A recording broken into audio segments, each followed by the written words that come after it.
Good evening, good evening, good evening. And welcome back to the late shift. I'm your host, Jason Watkins. And if you love college football, you know you're in the right place. So before you forget, smash that red subscriber button, like our videos, and don't forget to ring the bell so you don't miss one moment of Hall of Fame college football. Folks, I am not going to look at the chat for a while. I may or may not catch up with it. I'm going to cook for a little bit. And yeah, that's what I'm going to do. Because I got to tell you, Friday's loss was definitely a microcosm of this entire season, which is to say, Oklahoma was one big clusterfuck. On the offensive side of the football, first it being snake bitten when it came to injuries along the offensive line, and especially in the receiver core. Second, you employed quite possibly the worst tandem of play callers in the history of major college football in Seth Luttrell and Joe John Finley. And third, and possibly most importantly, OU played the wrong freaking quarterback all damn season. So much so that even otherwise smart football people that are in all these chats around Oklahoma, YouTube, watching all these shows, commenting brightly, have been saying all night how terrible Michael Hawkins was. Blaming him for the Sooners' loss to Navy. Some of you won't even dare to utter the words that maybe BV ain't the guy, but you will damn sure kill this kid who has shown that he's one of the few the only quarterback that was in the rotation this year that wasn't afraid to go downfield with the ball. But let me go back to item number 2, which is the major reason that I kind of sat here tonight really wondering whether or not Brent Venables is the right guy for this job or not. Whether or not he's going to survive 2025 and beyond that. And because the way I see it, BV actually had it right when he pulled the plug on a scared to death Jackson Arnold before halftime of the Tennessee game, following his third unforced, unnecessary turnover of the half. And it's in another situation that would have gotten Oklahoma, at the very least, into a tie with Tennessee. Because, at that point, he had known for a while, He had known for a while that Jackson won that guy. He knew it. He wasn't the QB for these Sooners, and Brent Venables knew it. After those 3 unforced turnovers, he needed to sit Arnold on the bench for the rest of the game. And judging by the way he played for the remainder of the season, once he came back in the South Carolina game, he should have sat him on the bench for the rest of the damn year. Because he never got any better. Yeah, I know they won the Alabama game. If you think that was because of Jackson Arnold, you need to pay attention more. You need to pay attention more.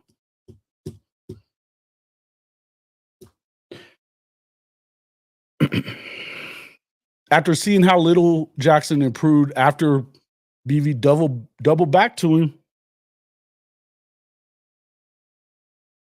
it should have been enough to keep him on the bench because again, guys, he isn't that guy. But Hawkins proved that he was, and in more than one instance too.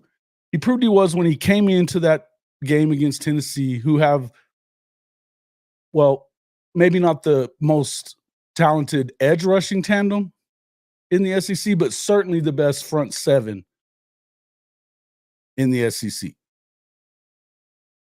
The deepest interior offensive line. and he stared down the barrel and made throws that Jackson wouldn't even think of throwing. He put his body on the line trying to get into the end zone. He led 2 scoring drives, and they were close to getting in again and really making a game of it. Then the next week, when they didn't have the handcuffs on him, he made the plays that needed to be made to win the game. And they even talked about on the broadcast today that how many times the coaches would say that the best player on the field, the best athlete on the field is Michael Hawkins whenever he's in. And yet he was hardly ever in.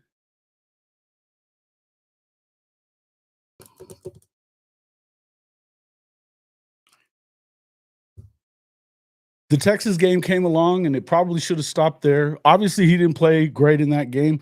But if anybody here thinks that that was a great game plan by Seth Littrell, Joe John Finley, Brent Venables, whoever the hell you want to call, I got to know what you were watching. I was there. I saw it. You can blame that on Hawkins if you want to. It was an inept, completely inept game plan. And I mean, hell, I'm not the only one that's saying this for sure. South Carolina surely wasn't good. He had 3 turnovers. 2 of them were returned for touchdowns in the first 5 minutes of the game. They got down 21-0. But I got to ask you, how many of you folks thought it was a great idea to have everybody's favorite Bauer Sharp blocking Kyle Kennard and Dylan Stewart?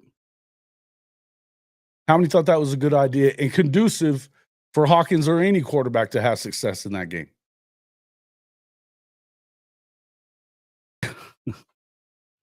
Still, Coach V second-guessed himself and went back to Jackson Arnold, and then never corrected himself and went back to the kid that was actually going to give you an opportunity to win a lot of games. And they were close and had opportunities to win. Why? Because you had an elite defense. Arnold never worked up the nerve or the stones to even throw the football down the field, which is why we saw Deion Burks pleading with him and screaming at him on the sideline in Columbia to throw the effing football down the field. He wouldn't. Instead, he got Burks hurt again, throwing him into a wall, essentially over the middle, because he was able to make that throw, just not the one down the field. And that's why I question Brent Venables' ability to pull OU out of this hole and back among the nation's elite football programs, particularly in the SEC conference. His hesitation at key times makes it impossible to trust him, man. It just does. It just does. I love the guy. I think he recruits among the best in the country. I think he's an amazing man overall. I question whether or not he has the killer instinct to be the guy. But I'm starting to question some of you folks too. I don't know what game Stink Ass Cat, Mike the Legend, or Kimberly K were watching today. Because if you think that Hawkins was the issue, I don't understand it. I can't even understand. And I'm calling them out because they're 3 of my favorite people that come into these shows. But that was stupid. The stuff you guys were saying that we don't even need to have a quarterback competition. It isn't about who wins the damn thing to have a quarterback competition, number one. But if you want to blame him, okay, say for the sack on that 2-point try, I guess you can try to do that if you want to. But I'd love to know who decided that Gavin Sawchuk, not Xavier Robinson, was the choice of backs near the goal line in that situation that was supposed to be there to block for him on that 2-point play. And the truth is, the dude extended plays that should have been dead, turned them into touchdowns. Had Jackson Arnold been in the game today, that touchdown to Kearney almost certainly would have been an unforced fumble that he just kicked off his knee and into the waiting arms of a Navy defender ready to scoop and score. Hawkins had more touchdowns in a single game than Jackson did in any game that didn't include Temple or Maine. Threw for 250 passing yards, which would have been closer to 350 had it not been for 6 drops by receivers on the day. Jackson threw for 200 yards one time this season against Maine.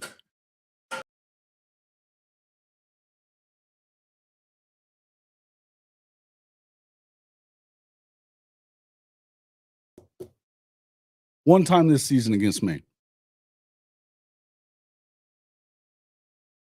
He also ran for 61 yards, and it would have been over 100 had it not been for a hold that didn't have to happen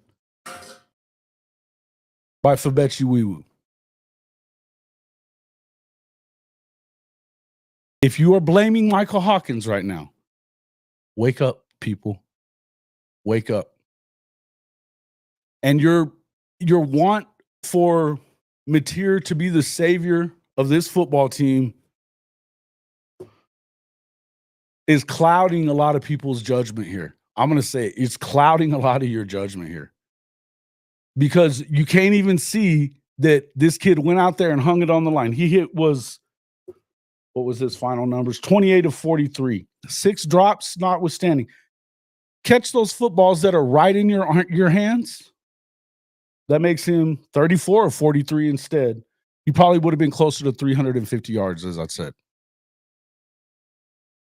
50-yard touchdown called off the board.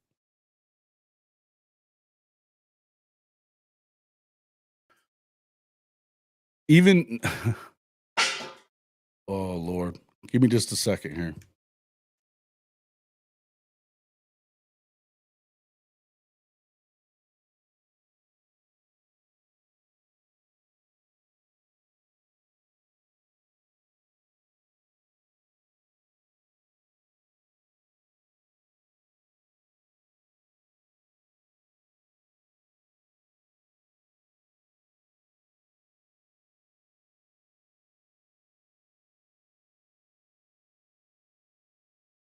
Sorry about that. Even Brent Venables, though, said that kind of hard to get into a rhythm when you've got missed field goals, moving the football, but you drop a bunch of passes. I'd also question, why in the hell did you change the tempo up when the up tempo is working? You're just going right down the field. And yet, you struggle to stick with anything.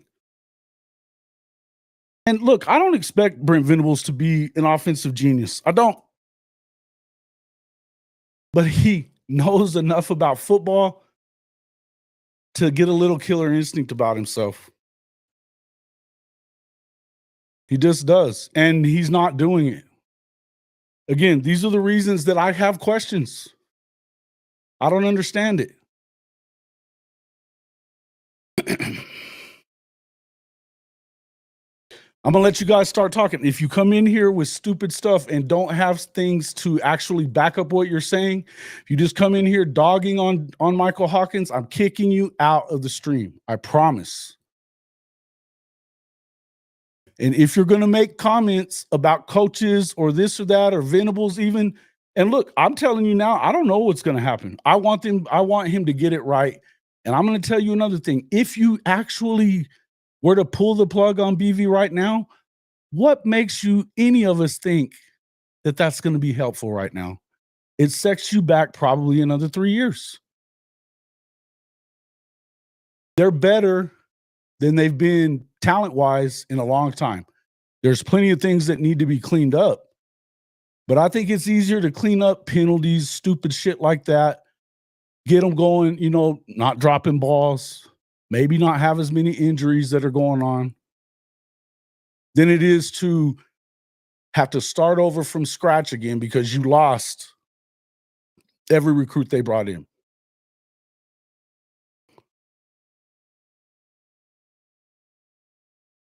Another thing that I would bring up, and Purple Orca, you're the first one that I saw. Welcome to the show. 2 O-line groups. Why did you not see today? Let's just talk about today's game. I've got questions just like you do. Why are we not seeing Devon Mitchell at all? I know he had a tweet saying that he's been inconsistent. Shit. Who's been consistently worth a damn on this team? Coaches included. Why is Gavin Sawchuk getting the lion's share of carries when you asked Xavier Robinson to burn his red shirt essentially for one game? What made him not ready to go in and play today?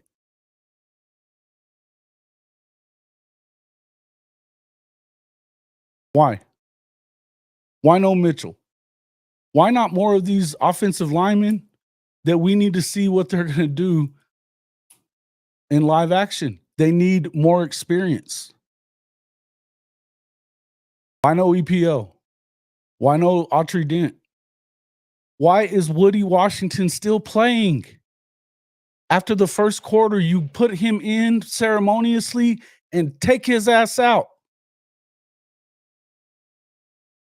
Because even if you think that he's the better option, which I have a problem with, Chrissy, they were not dominating in the trenches, dude. Oh my God. I love it.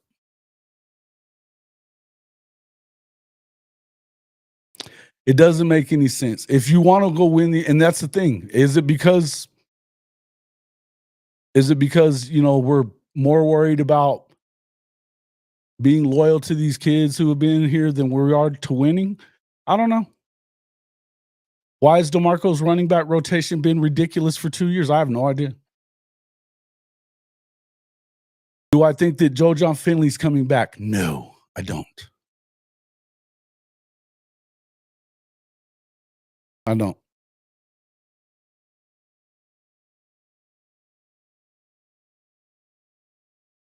Nope. Told you guys this last year. I got in all kinds of shit over it.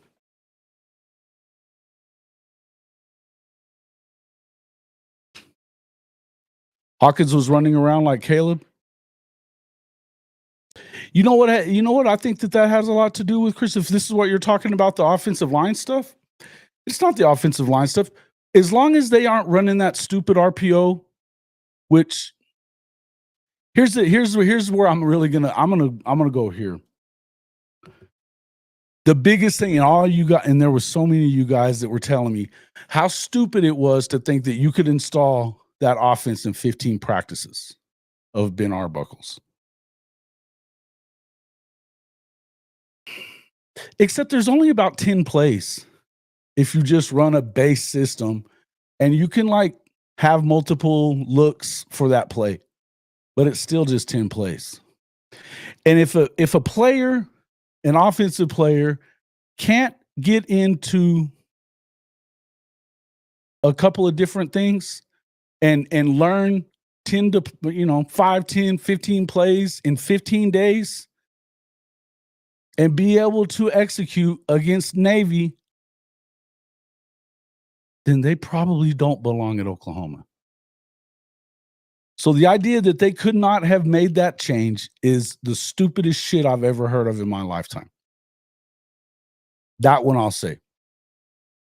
If we really believe in this cat and what he was going to, I saw him more than once putting his head down when he heard the play call.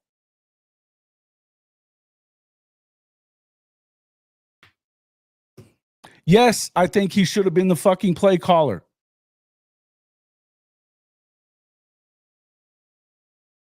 Yes, I think he should have installed whatever the hell he wanted to for this damn football game. The other reason that I think that you could have done that is because every one of those offensive coaches is well versed in the air raid. Every one of them, except for Joe John, who you should have kicked out the door about 3 weeks ago. Completely wasted practices. Yes, Benji, wasted practices, wasted time. Why not make the change? And Benji, you were one of the people, and I know what you were doing. You were freaking trolling. No, you can't do that. No, you can't do that. Bullshit, you can't do that. I think that's a stupid thing to say too, Goldie. Smart to keep his name off this year's offense. Why? They went out there and scored 14 points quickly. You know when it was? When they were looked like they might have run a couple of plays of his. Or maybe he just helped him out with the script.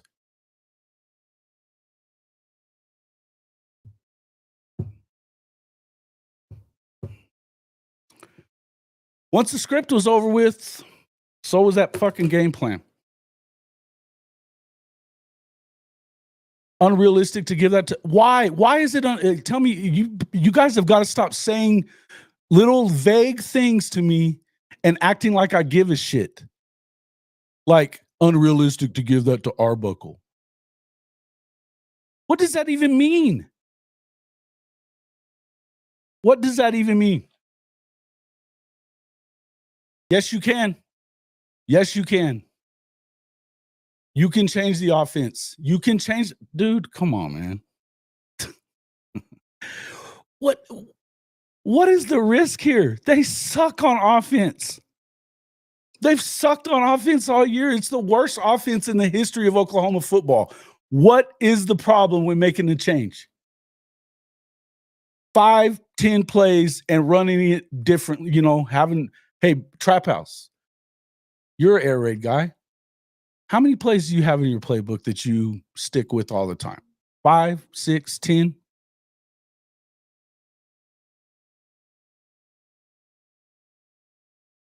And then you just kind of give them some different looks off of what you see maybe a little bit? In any event, even if it didn't fucking work, it didn't work what you did either.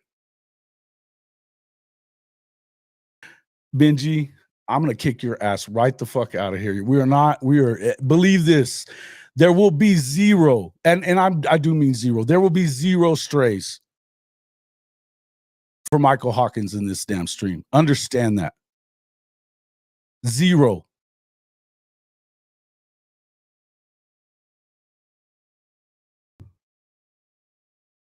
If without Michael Hawkins, forget about it. 10 with a bunch of tags. Correct. Different looks, different motions, maybe a little different formation. Right? Mm-hmm. I've been saying this for 3 weeks.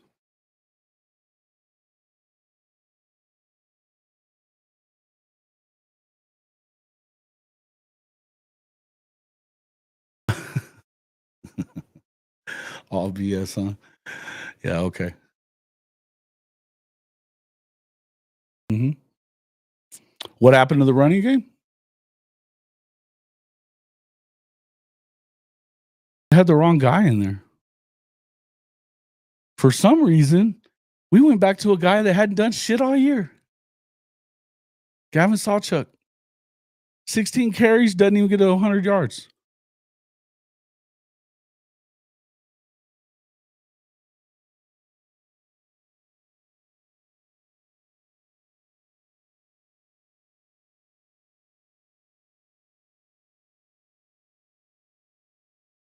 Yep. So yeah, and so that's why I'm saying do not go after Michael Hawkins because you had 6 drop passes. He would have had he would have had 350 yards. They didn't sniff that all year. The only time that Jackson went over 200 yards was against Maine, where he was able to throw it down the field. He could make himself throw it down the field and have a pair of balls.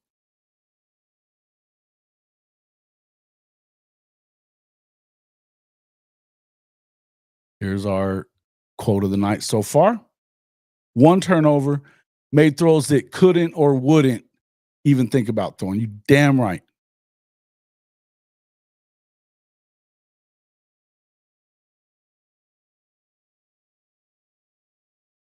I don't care about that, legend.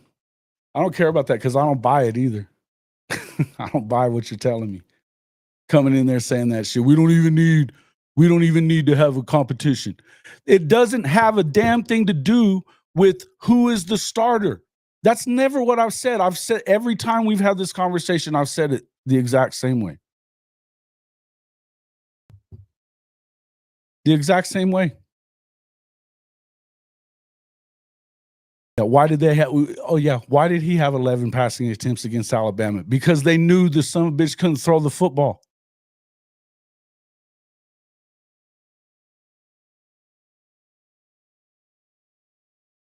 You got to be willing. The competition at the quarterback position is just so you make them both better.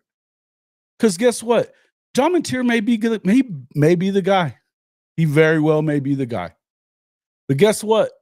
He walks out there and on play one breaks his freaking kneecap. Then what? Then all the bullshit that everybody's saying about he's not ready. He's not ready. You better hope you were wrong.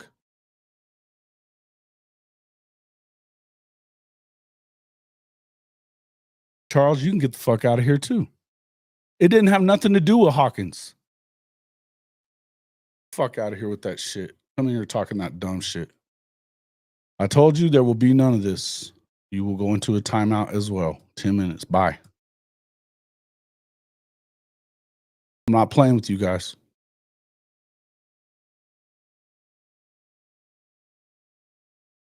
I'm not saying that we don't want material. I'm saying that you want the best dudes in the room possible so that you have absolute competition and iron sharpening iron in there.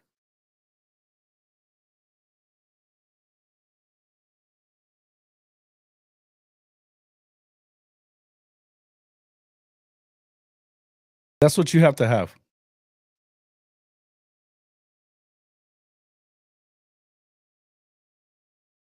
And I don't care. I don't care if he doesn't win it. And matter of fact, it may not hurt anything if he didn't, because he probably gets his red shirt back. If nothing goes wrong and you don't have to pull him in, perfect.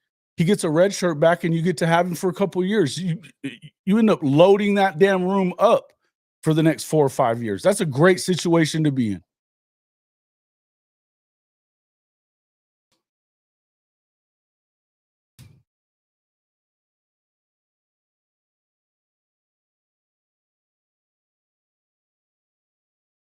Damn freaking right.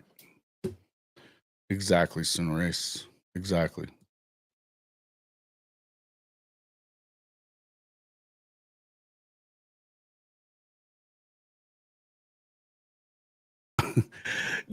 What did Hawkins do wrong today, Boomer 1991? But enlighten us. Enlighten us. Enlighten us. Please. I'd love to hear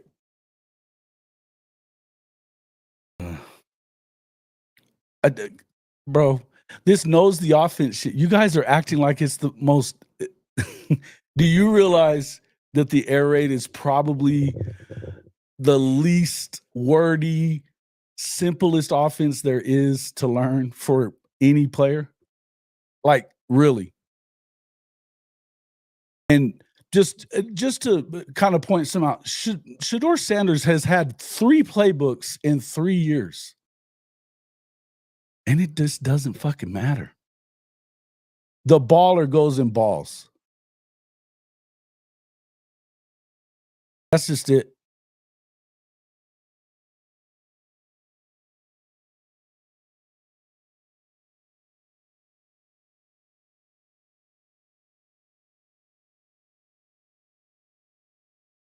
He knows the offense. Nope, and we're not going there either. This recruiting FCS talent right now, or who are we talking about? Are you talking about Giovanni Gibson?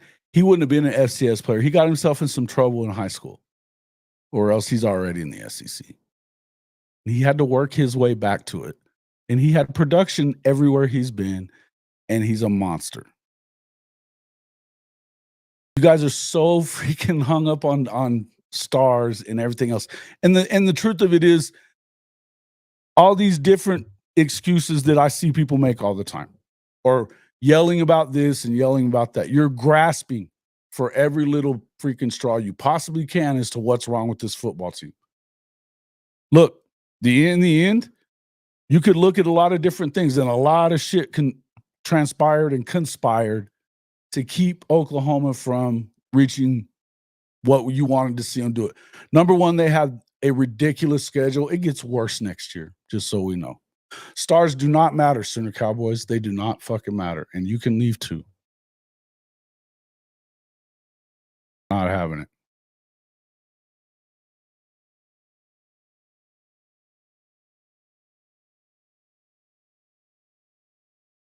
A lot of things conspired to do all that.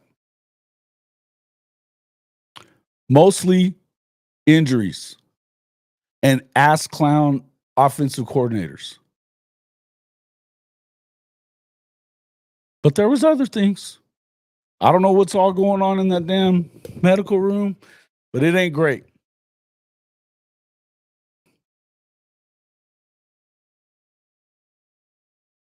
Talented guys fall through the cracks all the time. I'm not telling you that a 5-star isn't great, but it ain't that hard to identify those dudes. And guess what? There's 32 of them, Sooner Cowboys. 32. You're not going to get them all. Even when you're winning national championships, you don't get them all. And a lot of times they're more of a headache than the 4 stars that are in the top 200, who might be this much not as good at the moment. There's 32 5-star players in the country.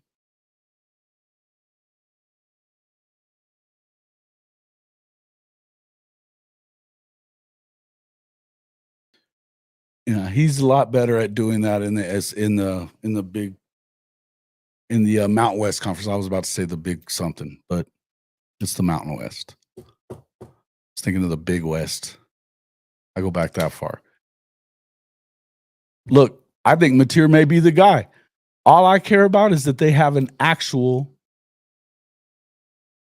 just have an actual competition. That's all I care about. Let him go out there and fight him for the job. If he doesn't win it, fine. If it's close and you feel like you need to go with Mateer, go with Mateer. Get him his red shirt back if that's the case. If you can get away with doing it, and Mateer is even a little bit ahead, go ahead. But they have to battle the thing out. It should be like this at every position. I don't understand why this is such a complicated thing. I don't understand why this is such a complicated thing.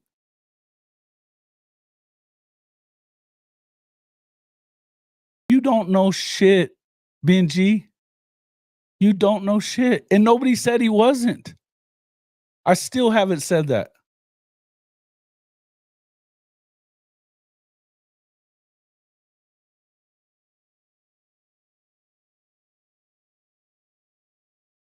Everything has to be earned.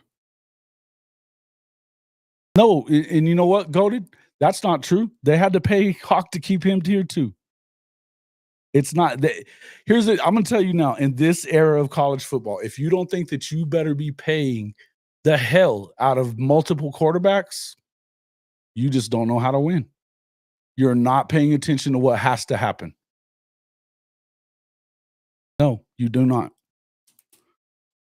Not at the quarterback position. That's the one position that you better have a guy that's damn near as good or better maybe every year.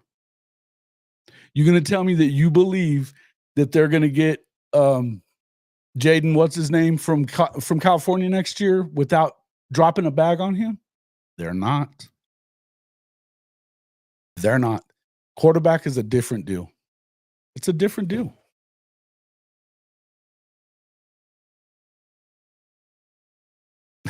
Right.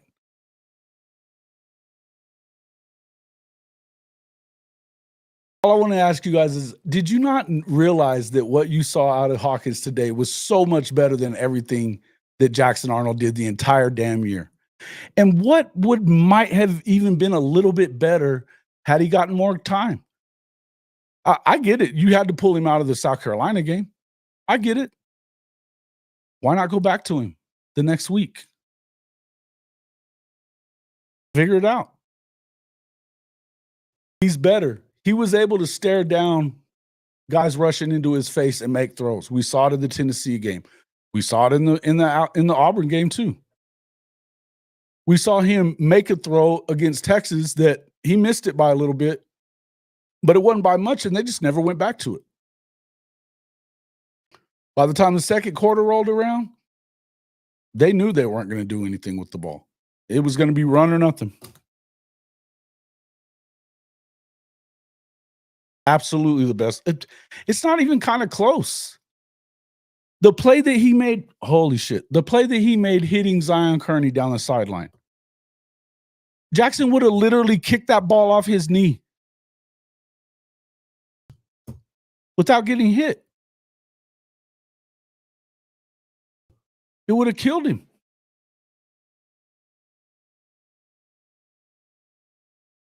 Yeah. Oh, I definitely believe that he should have stayed on the bench. I think he's terrible. I literally, I think that, look, I was high on Jackson Arnold just like everybody else was from Oklahoma, and I'm off him. I had enough. I tried to take up for him for the first 4 or 5 weeks. What I saw in that Tennessee game let me know he had no business being out there. None. You guys can sit here and say all you want to say about who's going to start and why and what you believe and all that shit. All that is 8 months away. And he's going to get better in the 8 months too. He is. And he's going to know the offense by the time the season gets started back up again. He just will. I don't care that he doesn't have a year under his belt. Like I said, Shedeur Sanders has had 3 different coordinators and 3 different playbooks in the last 3 years. He just balls out anyway. Sometimes you're that dude. And to me, that's what Michael Hawkins is. I think you have to live with some of the stuff that you could get. But I think that had you have actually stuck with him this year instead of going back to scared Jackson, then what?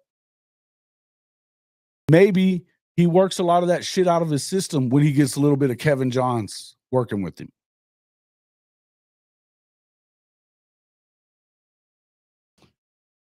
But the other part is, again, I think it's asinine to think that you couldn't have figured out a way for Arbuckle to call the plays and for them to install at least a base of the offense he wants to run. And even just game plan for this team. Just do that and let him go out there and call it. He's supposed to be your guy. He should have been able to do it. We know Joe John is not the guy. What did you have to lose? You lost anyway. What did you have to lose? Why go for 2? Why not? You're gonna have to make a stand at some point anyway.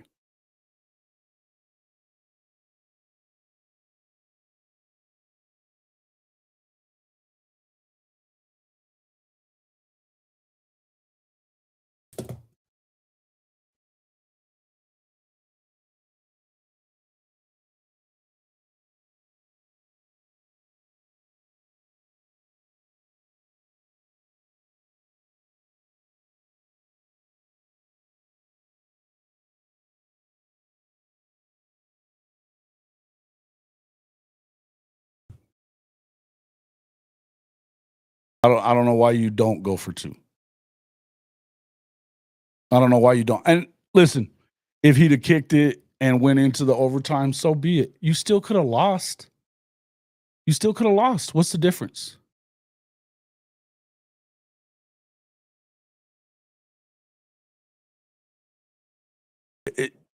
You're prolonging it.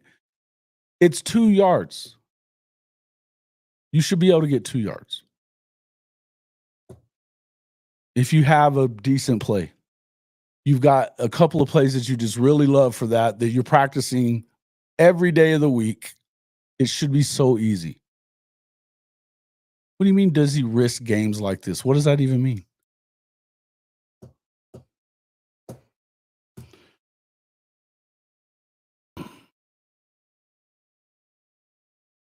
I don't understand why Devon Mitchell isn't getting time either.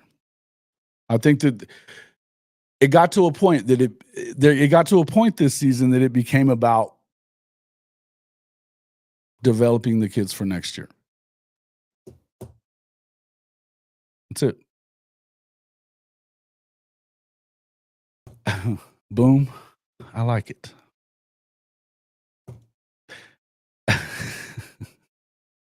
More plays for Joe John.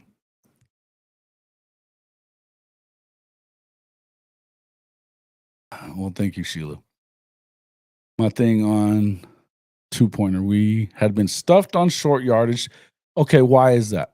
They got stuffed on short yardage. Goated. Okay. Trap, are you in here still, Big Trap? I have a question. They got stuffed on short yardage on 4th and 1 twice. The rest of the day, the middle of the field was pretty easy for them. You know why? Because they were just running straight to a hole, not trying to run the freaking counter tray. It takes a long time to develop. And on a 4th and 1 play, you're going to have everybody crashing the A gap. So, yeah, no, it wasn't great. It wasn't a great call.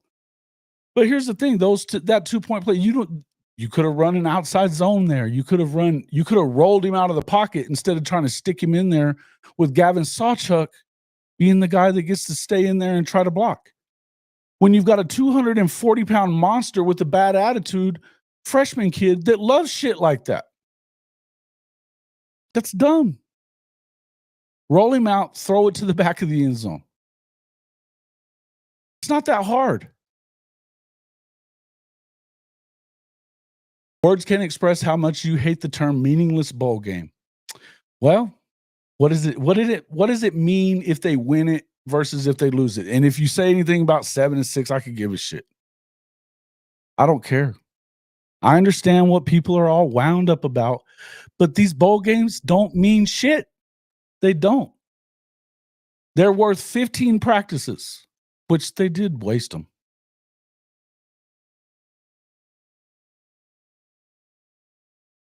Coach paid too much money to not play Jackson Arnold. Why? Tell me why. You're talking about fucking money that you didn't spend, Jade Fox. You didn't spend that dollar. Why? I love it when people act like that it's up to them to be the savior of the university's money. I love you guys. I love you guys. You played him because of the money, and look what that got you. Shit. And he's gone.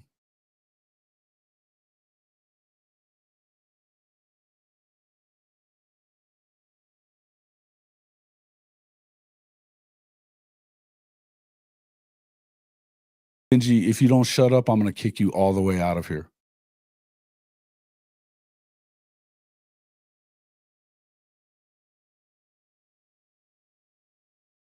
Oh, so Shonsky, all you guys that are screaming and crying about money and greed ruined it all, stop doing that with the players. The greed has always been there. The money's always been there. It's just never been shared with the players. Knock the shit off. They deserve the money. Every dollar. And they have not made a single rule. They just play by them. Stop it. And guess what? No matter how much you like it, doesn't matter. Doesn't matter.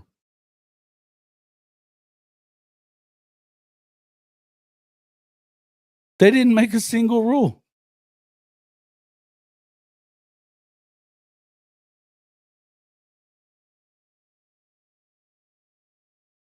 I don't understand why we put this off on players like that.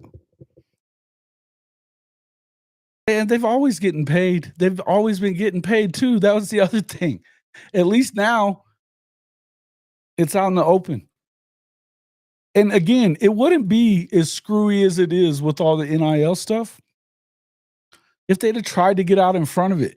Hell, the Ed O'Bannon freaking case was going on for. Do you know how long the Ed O'Bannon case was on the books before they ever had to like settle it out? And the only reason they really had to at that point was because the Supreme Court justice came down there and said, "Hey, I'm about to nuke you on your labor practices," because they are labor practices.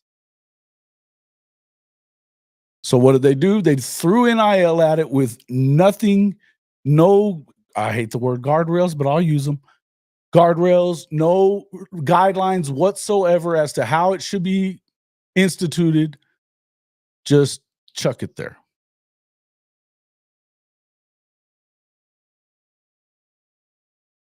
I've been trying to get rid of that son of a bitch and bot. Let me try to. Hold on. Let me go back to it. Aha, he gone. That should be it. Then gets on my fucking nerves too.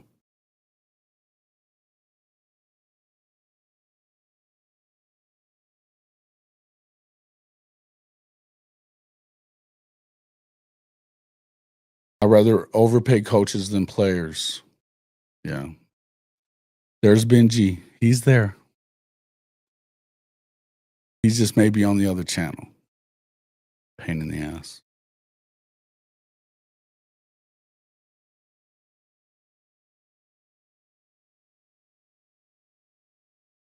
Yep.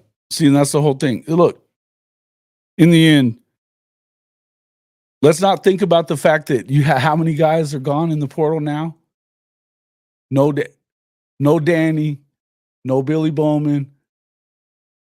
And I mean, Trap was saying it earlier. What the hell is, hey, man, and I'm with you on it because I think that, I mean, all love to Woody Washington, man, ran out of juice about 6 months ago, probably.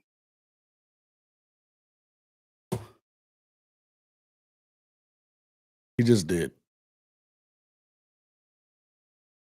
At some point,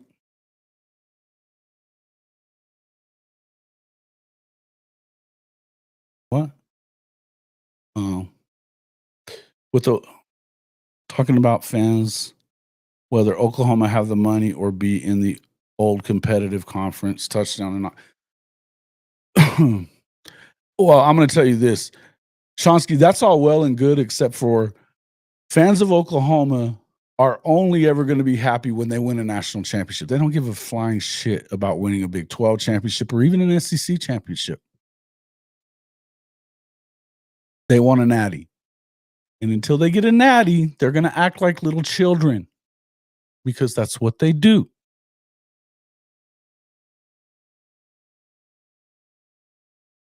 It's just a fact.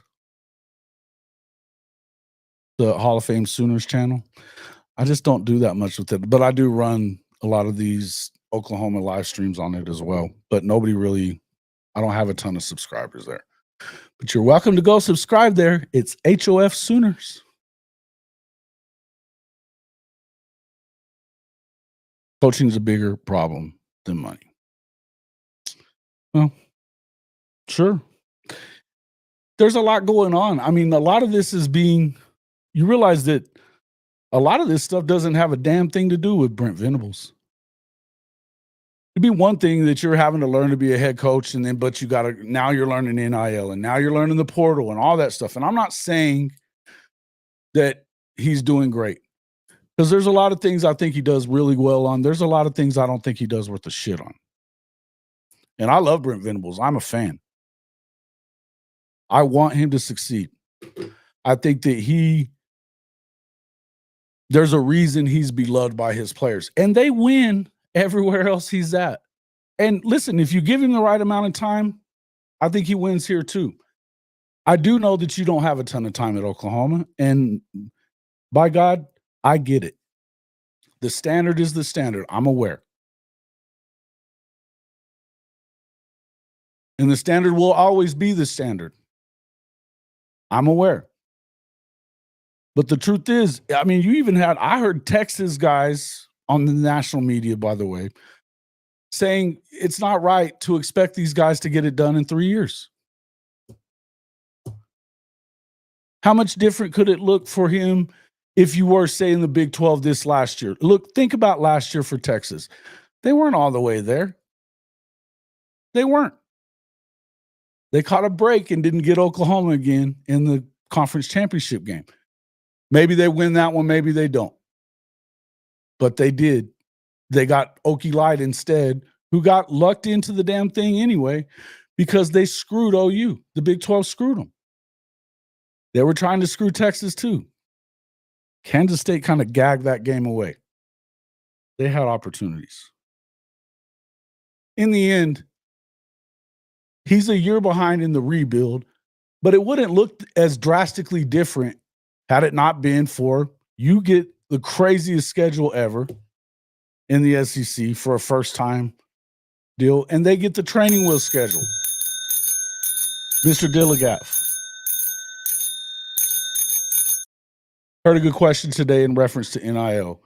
How do you think the kids are going to react come tax time? Think they start looking at states that don't pay state taxes? They could. They could. So that would be what? Texas, Florida?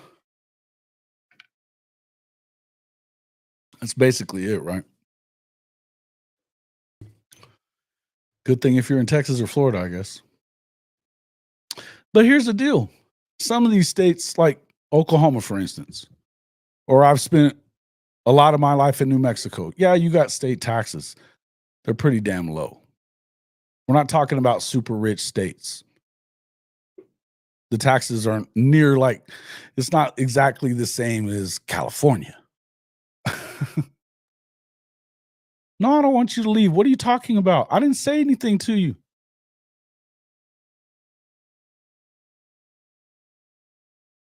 Property taxes get you, though. Yeah, I get that. But no income taxes. And that's what the kids care about. They're not going to buy a house. And if they do, it's probably going to be an investment house, right? But here's the thing, and here's what I would tell you that needs to happen with NIL. And this is why I believe Charles Crows fly high. He's right there, right here. I didn't say to leave.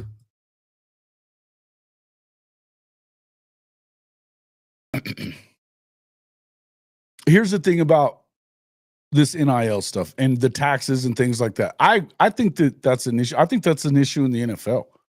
I think that you dump millions of dollars in the laps of kids that don't have shit or know anything and came from nothing, and you don't give them any kind of, and they have to be willing to listen. But if you don't give them any kind of guidance, then you're asking for trouble, right? And not everybody, Oklahoma State taxes ain't nothing compared to PA, correct? Or New Jersey or anything on the East Coast around the up Northeast. Whew, it's crazy shit. When I first got to New Jersey in the military, that was late 95. Oh, bro.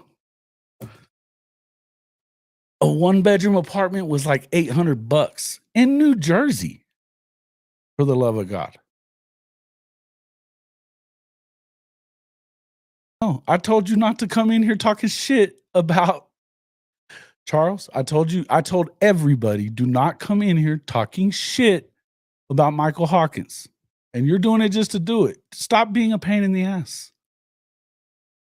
I told you I wasn't putting up with it. You know what, guys? It's my birthday today, and I'm in here putting up with y'all shit. Damn. Pays the property taxes to the landlord. I get that. I agree with you. But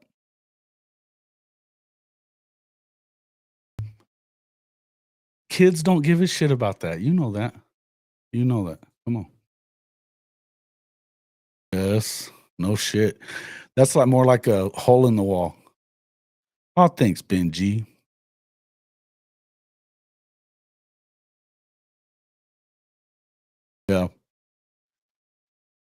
I had a buddy who was in our unit, and his family was from Staten Island in New York, right? And for whatever reason, he decided that he was gonna get a place with his girlfriend in New York. It was a fucking one bedroom. The shitter was like in the corner. It was nutty. And they were paying like $2,000 a month. This is 97-ish. Wild. So you know what you were doing, Sooner Cowboys. Don't start. You know what you were doing. Thank you. Yeah, I was okay. Thank you.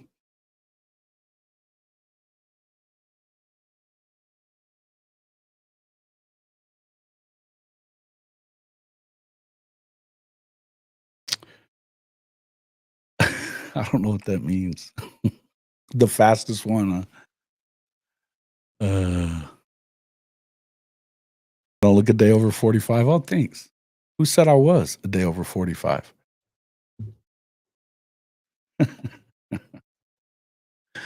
I appreciate it, everybody.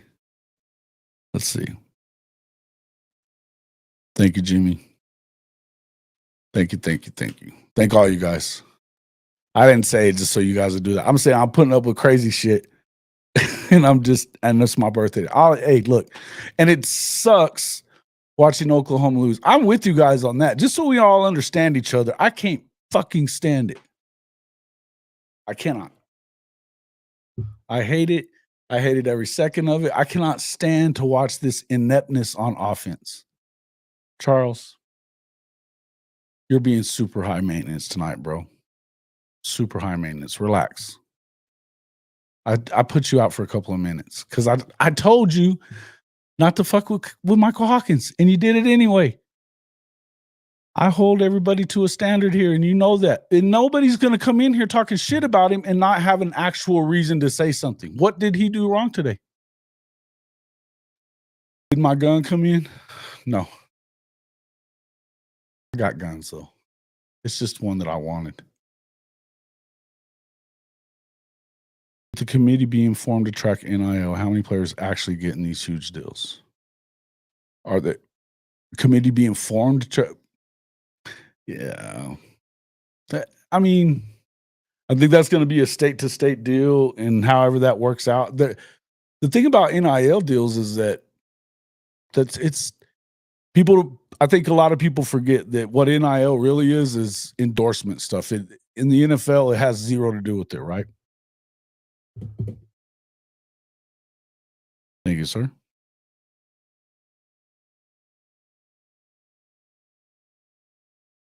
But I don't think you're ever going to be able to really do anything with that. Thank you, Mr. Dilligat, for the super chats, both of the super chats.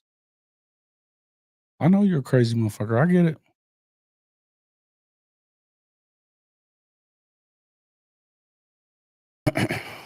You know, last season was the team with the best chance to make the CFP.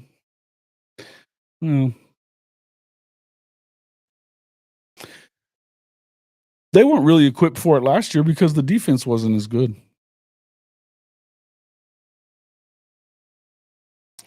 See, look what happens there. You better either say what he sucked at or just walk on out. Just go on yourself because I don't want to hear your shit, Charles. And I don't have to put up with your shit. This is my show. You don't like it? Get the fuck on.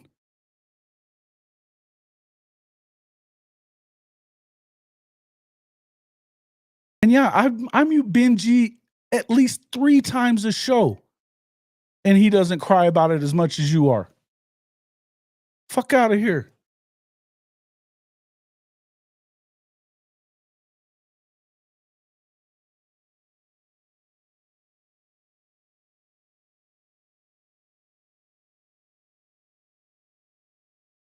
Starting to get on my damn nerves. Thank you, Sheila. Appreciate it. Thank you for the super chat.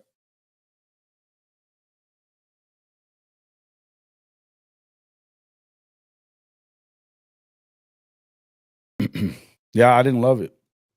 It was weird that happened. Longest one in the history of Oklahoma or of Navy football, I guess, huh? That sucked.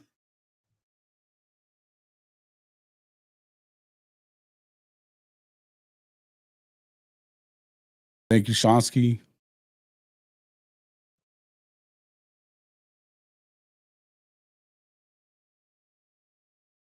Nobody said I was.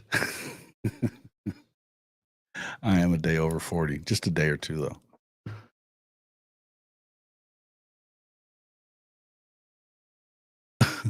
I want you to quit busting my balls and crying about me freaking timeouting you 20, 30, 45 minutes ago now. Hell, it's been an hour. Fuck out of here with that shit. Let it be.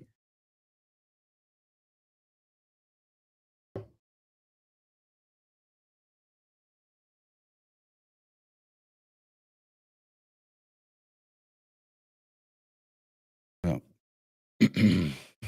What else happened today?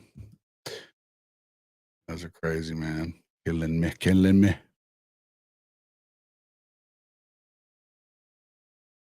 Chauncey, you asked earlier on one of the other shows if we're happy about being in the SEC.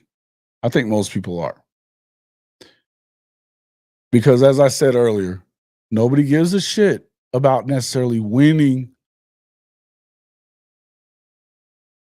a conference championship per se, right? It's cool if you do.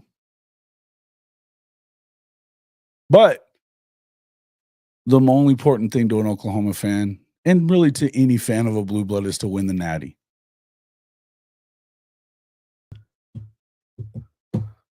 That's it.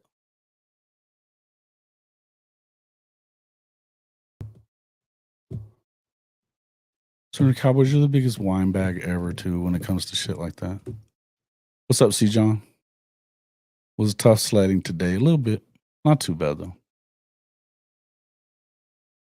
New OC running back. What's my take?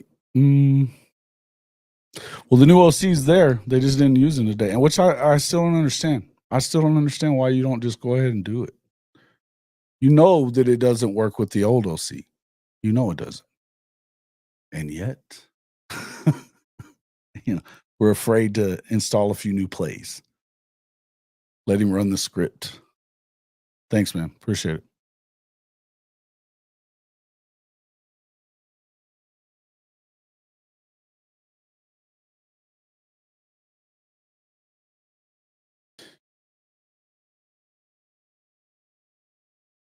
Yeah, man. That ain't no lie. Chrissy even knows. I throw everybody in there.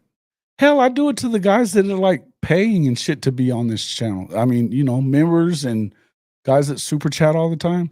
You say the wrong thing, I throw you in timeout. It's part of what's fun.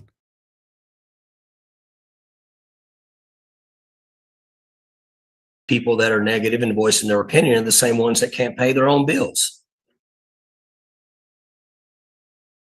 I mean, I make up for it with other stuff. Are you not entertained? Are you not entertained? I like this one. Correct. See what I mean? The mods get them. That's damn right. You can take it personal if you want to. I don't give a shit.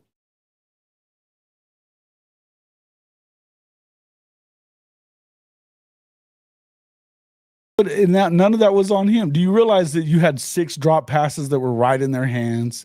See, you come in here and you're going to say stuff like that, but you don't ever try to back it up. And you should, of all people, should know that if you come in running your mouth and saying silly shit like, "Oh, they suck," okay, tell me why. I expect this audience to be smarter than that.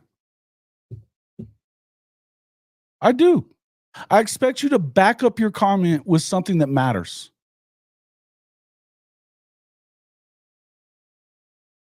I do. Here's another one I kind of liked. And that's the format, and USC sucks. Are they winning, by the way? The game was kind of wild there for a little bit.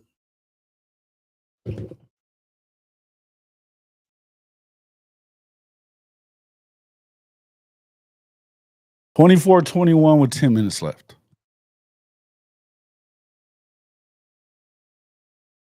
It's personal. What's personal? It's not personal. It's not personal.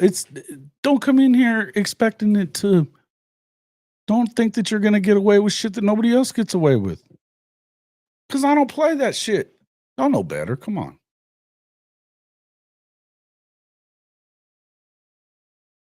That's the coaches, but sometimes I will adopt it. You know what, guys? In a nice way, fuck y'all. We don't give a shit. You've got a dirty, whorish mouth. That's what you have. He does. I got a few new ones. Where was that other one?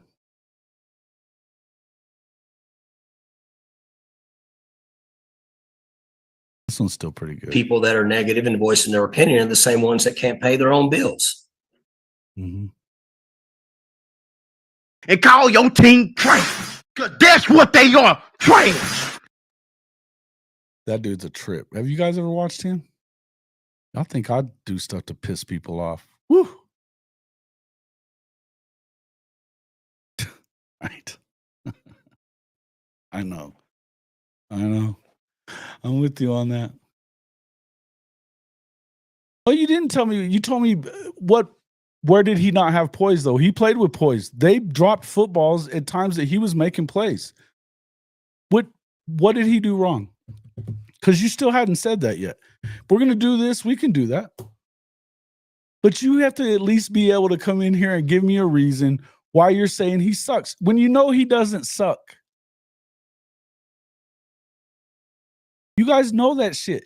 If you're doing it, you're either doing it to troll me, which I can agree. You know what? If you'll admit that that's what you're doing, I can at least respect that shit.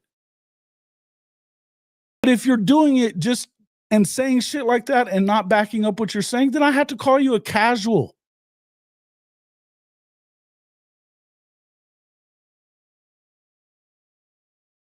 What crow guy? Huh? Oh, he's still doing it.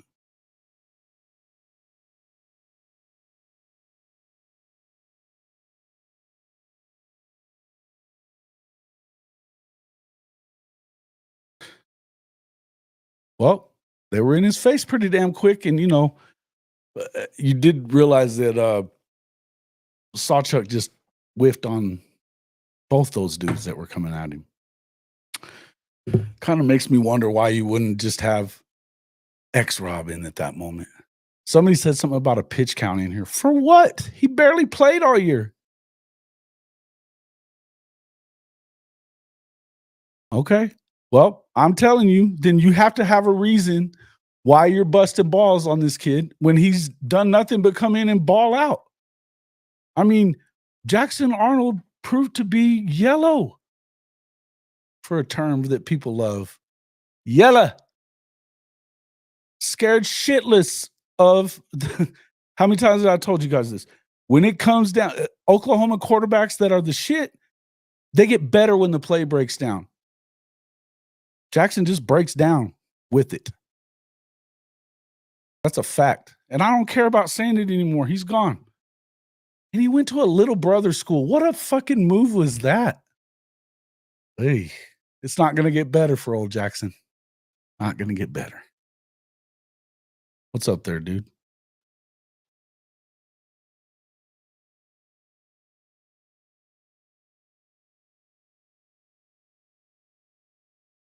I don't think that he really made a mistake there. I think he got rushed. I think it was a bad play call. I think you roll him out of the pocket there, you don't have to worry about that shit. They were and here's the other thing. Realize they were on the hash mark on the, short. They had a wide ass area out there to run with him to roll him out. He could have faked it and rolled out the other way, had a bunch of drags running across the middle. Done. Touchdown. Or if they stick to them, then you just run it in because guess what? You got 4.3 speed. I think it was a bad play call, like all damn year.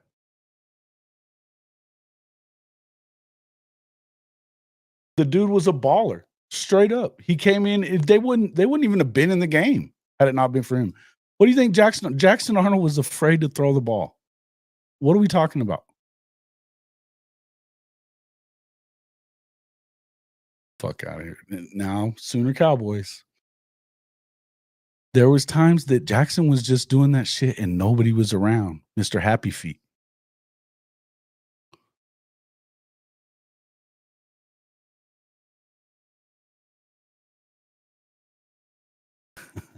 Hey, by the way, I did drop into the old Surge earlier just to see how bad you guys had them screaming. Holy shit, y'all had Germ all kinds of pissed off. That was fucking funny, by the way.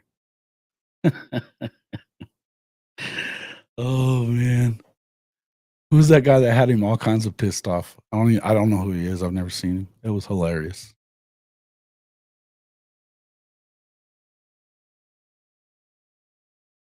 Is it easier or harder to disguise the defense from Jay because he's familiar?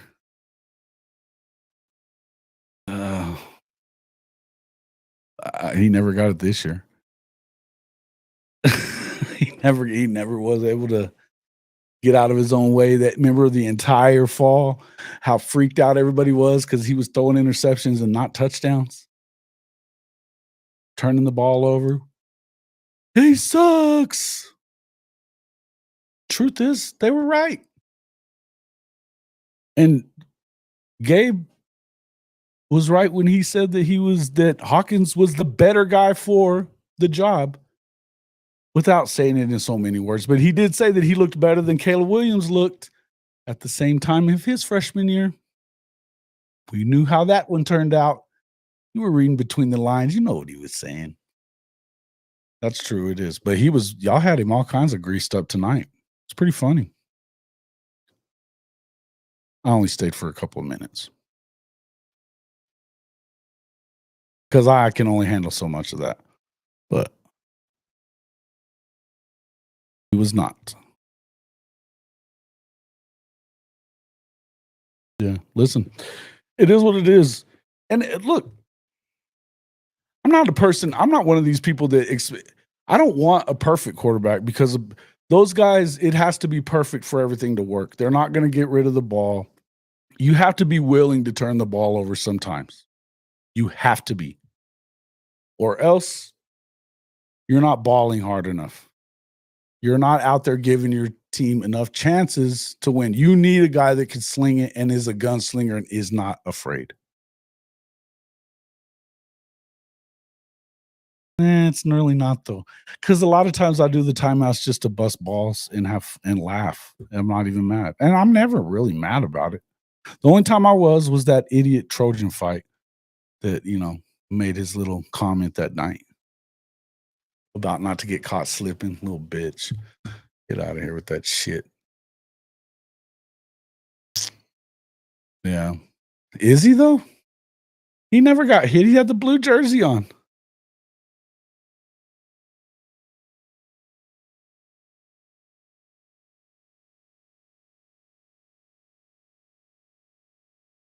They should have never not played the dude, man. They should have never not played the dude. But thanks, Russell.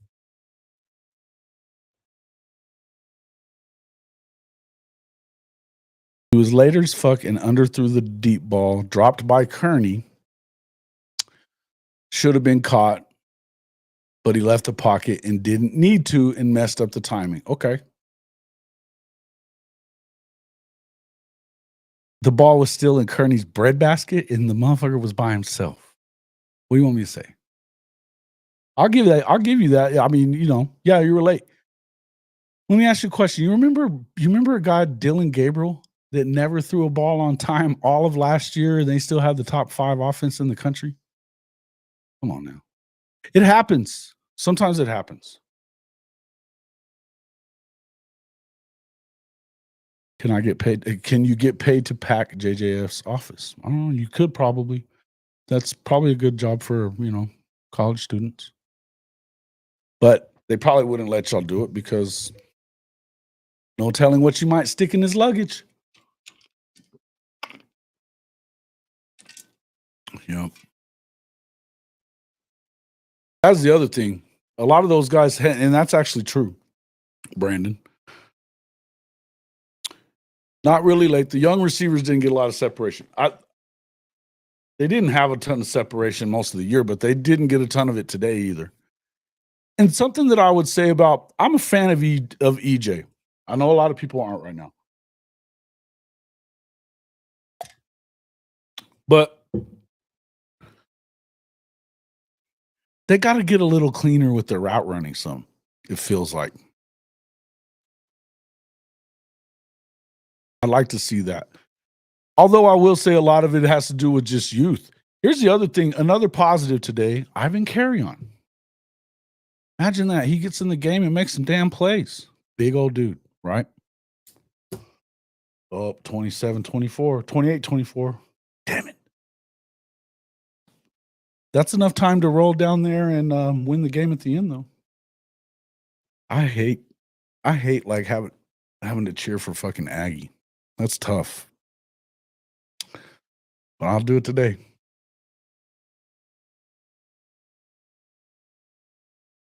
I'll donate a U-Haul for JJF. Yeah, Sheila, yeah, I'm not afraid. See, that's what I'm saying. Jackson broke down with the play. If it wasn't perfect, he wasn't good. Why did they win with him playing quarterback at Alabama? That's an easy one. They won because nothing really, I mean, they owned the trenches in that game. That's why. You know, new Theo? Huh. I don't know what you're saying. Are you saying something nice about him, or is this like, you know, kind of a left-handed dig? Because Theo's not really somebody that everybody loves. Him blocking. He's a big kid. He ought to be able to block. Shout out to Ivan Carry-On and his. I got to meet his parents at the Red River game. Super cool people. Super cool people. Glad to still see him around. Arkansas, Texas Tech. Yeah, Arky got him. Arky got him. Texas Tech is bad. I think Joey McGuire's probably on his last year.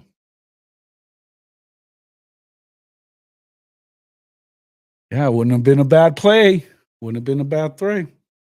Listen, man, that's what I'm saying. I thought that was a shit play. That's what I'm talking about. I understand that, yeah, you want to see, it's easy to just say, oh, you can't take a sack there. Okay, well, sure. Why stick him in the pocket when you know they're coming? They've got that small 2-yard piece of land that they're trying to protect and keep you out of. You knew damn good and well that they're going to have to try to get him off his spot. And yet, you don't just get ahead of it and roll him out. And yeah, throw it up to the 6'6" guy. Hell, Kearney's 6'4". There's dudes. Could have went, hey, here's another one you could have. You know what's crazy? Caden Helms played a lot today. Didn't get a ball thrown his way. You just got done throwing the ball to Roberts for the touchdown. Same play would have worked. You could have went back to the same damn play. They didn't come close to stopping it the first time. If they cover up the tight end, you throw it to the guy running right behind him. It really isn't that hard. Wild shit, man.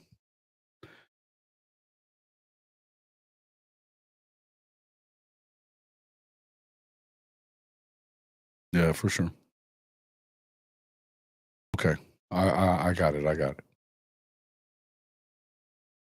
Morokoye would have been good. And again, this is where I'm with you guys on this part. To me, I feel like the season was lost a long time ago, man. It really was.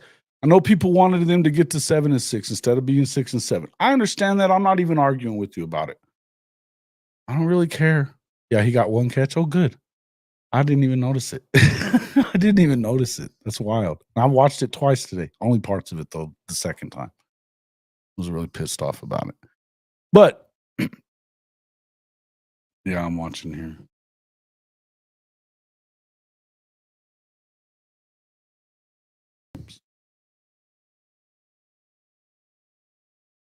Come on, go get him.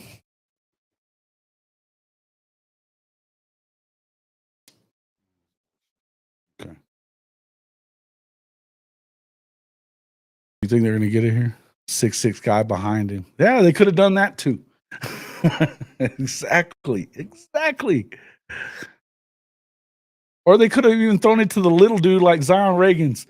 He's easy to lose those guys, right? Especially running behind the trees and stuff like that, or in front of the trees. I mean, again, this is not, and the thing about the air raid, you guys are all worried. The people that are like, no way you would do that. No way. It's the easiest fucking offense in the world. It is. It's like 2 words in every play. Or sometimes 1 gap.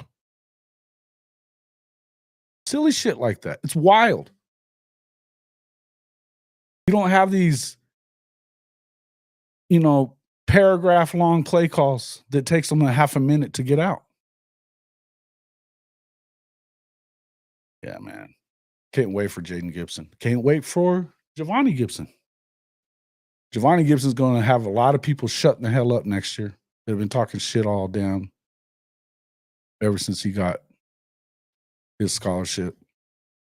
Can't wait to watch that dude. Ethan Downs is going to do what Ethan Downs does. Love that guy. Shout out to Ethan Downs.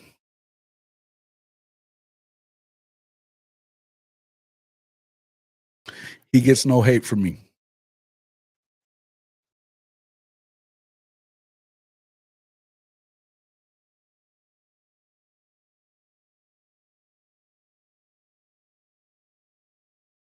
Yep. It's a fact. That's why I'm saying that the whole this idea that you can only pay one and all that shit, that tells me that you're not thinking ahead as fans. And I get it, not everybody is, because so many of us, not us, so many fans are dragging their feet like Dabo about NIL and the portal and everything else. It pisses them off. And, just like every other era of college football was the end of the world. It was going to die. It was going to kill college football because it was changing. And guess what? It just keeps making more money. And you know what? It's made more money this year than ever. And that's as fucked up as it is for everybody. Everybody hates it, right? Except everybody's still watching it. And it's making more money than it ever has, and they will protect it with their lives. If you think it's going away, what are you smoking? Because it ain't.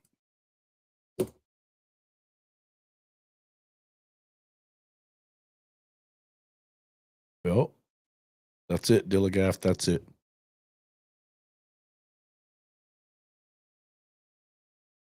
I can't tell you the backup behind Beck isn't getting a bag. Oh, he is. They had to let what's his name that went to Kentucky this year head on out of there, right? Because they were paying too much. They had to pay him a shit ton too. He's a 5-star. It is what it is. Bishop Frank gifting memberships. Thank you, Bishop Frank. Appreciate that. Yeah, maybe. The thing about Danny's, he's raw, man, but he's got all kinds of talent, man. I'd love to see him play more too. I'd love to see him play. Oh, look at that touchdown, A&M. Oh, they left a lot of time though. $150 left. Shit, a lot of time.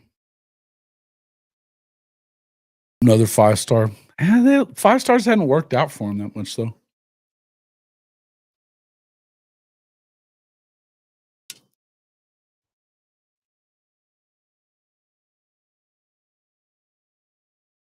I'll stop with the BB shit. Not hearing it, but not hearing it. He has not failed.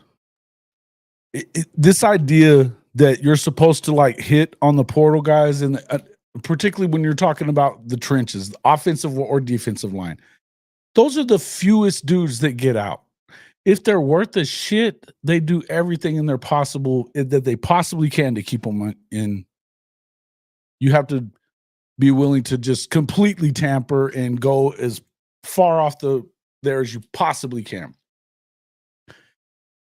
And I'll tell you, Marcus Dent was talking about this. I've actually heard this from a lot of people. And if you think about I think it was me and Bishop were talking about this earlier. Spencer Brown, for all the shit everybody was talking about him early in the year, can't even put him in. I don't want to see his ass anymore. He was the highest graded offensive lineman at OU for the last 6 weeks.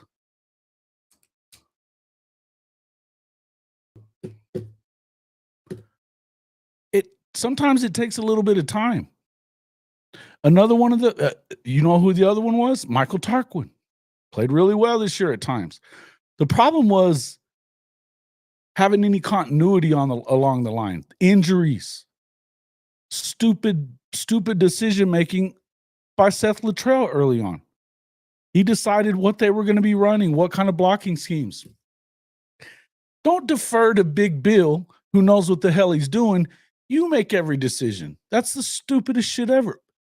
I'm telling you, I am convinced the guy was trying to sabotage the entire thing. I really am. Probably never be able to prove it, but it doesn't mean I won't say it because I believe it. I think he was trying to sabotage the whole thing. And if you know me well, you know why I think that. But the point is, it's not all just one thing or the other. It's easy to sit here and don't be the dummy that talks shit about Big Bill. He gets it. He gets it.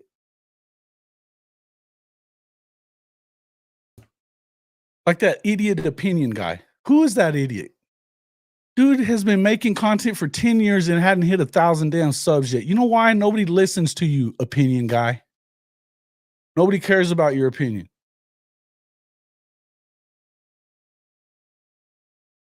Dumbass trying to call me out on freaking Twitter today. That's why I brought him up. I don't even care about the dude. But it was weird. He starts coming at me saying that I'm saying that you have to start Hawkins over Mateer. That's never what I said. I said there needs to be a competition. And I said, like they've been saying a lot this week, by the way, that Hawkins wasn't just going to step aside because he ain't. You know why? Because he's a baller and he ain't scared. The competition got to Jackson early and it stayed in his head. I believe that. Who was sabotaging? Seth Luttrell.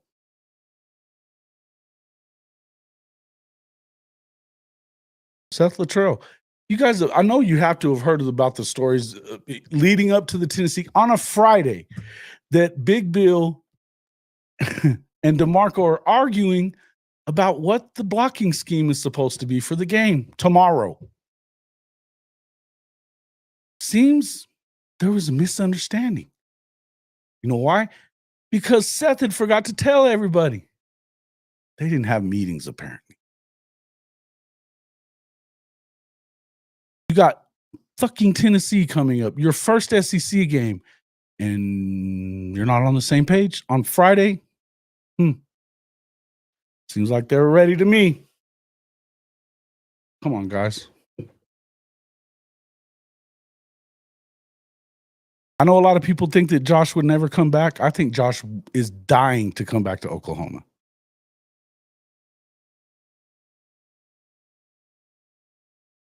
Just my feelings on it. Yep. He did. He did.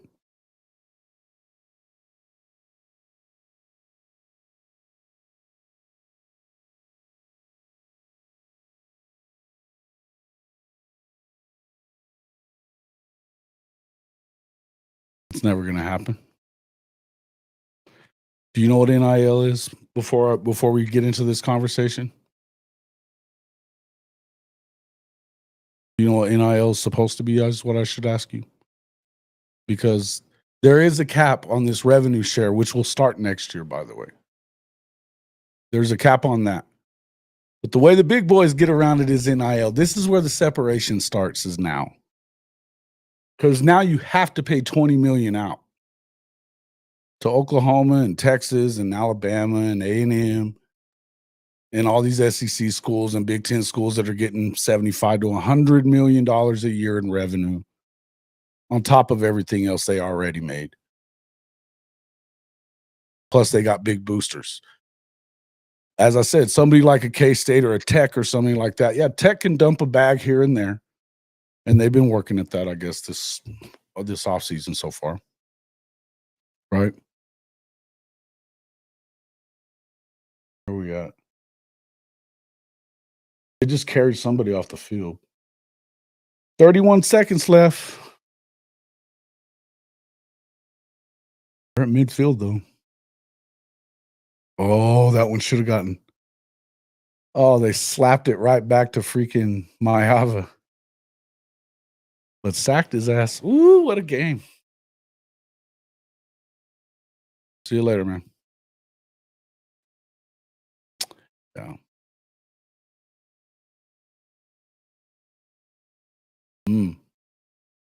Please do. Say whatever you'd like. Whatever you'd like. I'll tell you this.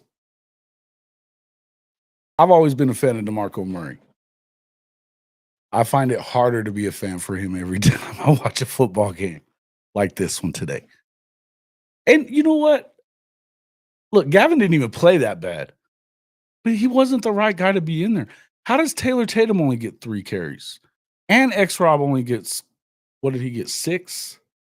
6 carries, I believe. Overthrown. 3rd and 13.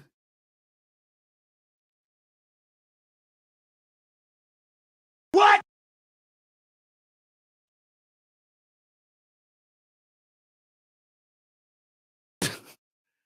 What's he going to do? I was this close. We're this close. Shout out to Tattoo Baker with the Mickey Mouse Lincoln shit. Love that stuff. That is some of the funniest shit I've ever seen. Oh, son of a bitch. Oh.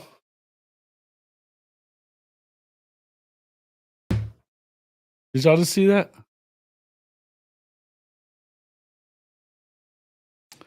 Listen, I think it's going to be fine no matter what.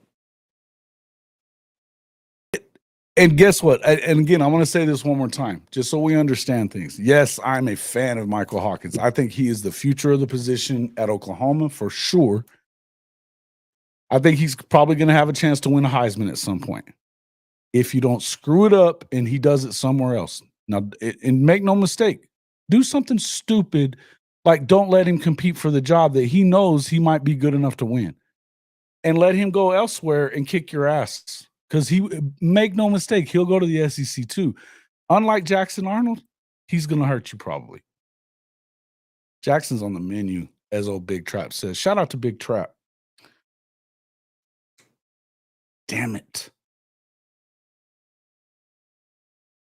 Man, they've been eating, Jacoby Lane been eating it up. Fuck.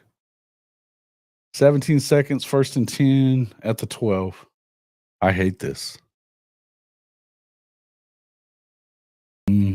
Yeah. Good call. I don't know. And that's what I'm saying. What they were announcing that earlier in the week. Jay had that. He had the starting lineups and he called out Sawchuk and he goes, "Yep, that's right. I'm Sawchuk." I'm going, why are we doing this? Why are we doing this? It's the dumbest shit ever. And they just got another 1st down. Now they're on the 2. Jacoby Lane is eating them alive. Jay ain't going to do shit at Auburn.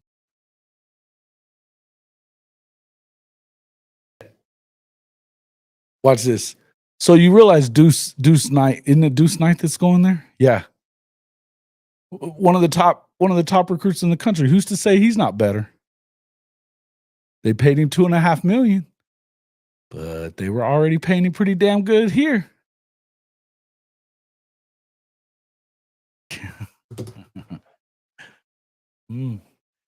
It's true. You mean to tell me Latrell didn't know what he was doing or getting coaches and players on the same page? Saying it ain't so. It'd be so. Yeah, USC's about to win. Good old Aggie. Yeah, I agree, Jimmy. Yeah, that's what we've been saying. Kip or Kobe, leader of the D. Kip is the guy right now to me. I mean, I like Kobe McKenzie too, but you got to do it.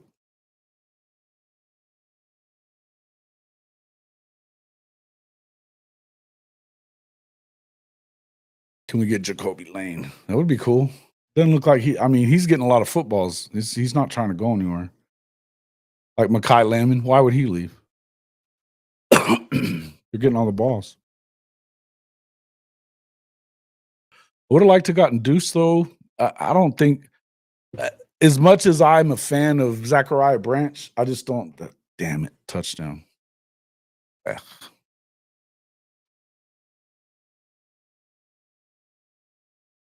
You are trash. Trash. Mm-hmm. A damn field goal, a field general leading the offense down the field the last TD.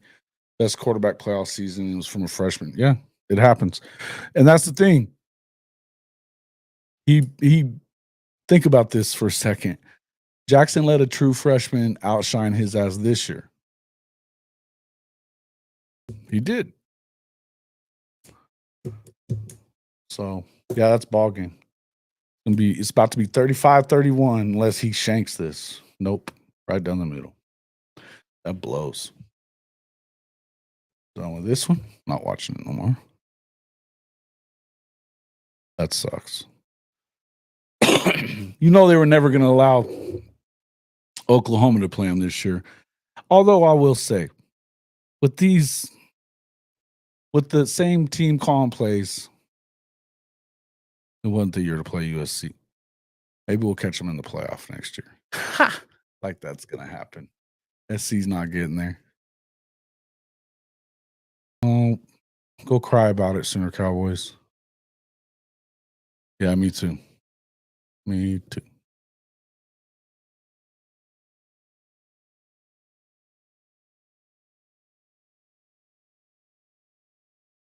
What else we got?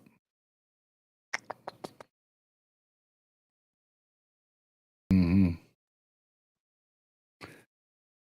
He was trying to. I heard some wild shit, man. Wild shit. You know, there was things that were going around about.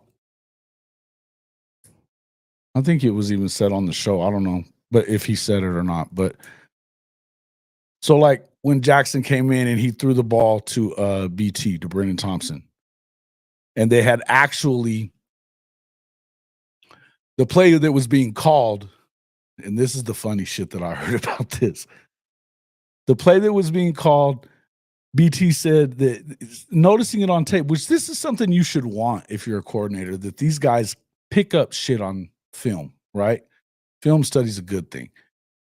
BT picks up, he goes, they don't even pay attention to me on that play. When they're in this, when we get into this, if they're in this set, they're not going to even pay attention to me. I'm just going to run down the field, throw that fucker. The first time they ran the play, Arnold got his ass handed to him. The next time he checks out of it, sees it, and throws the touchdown.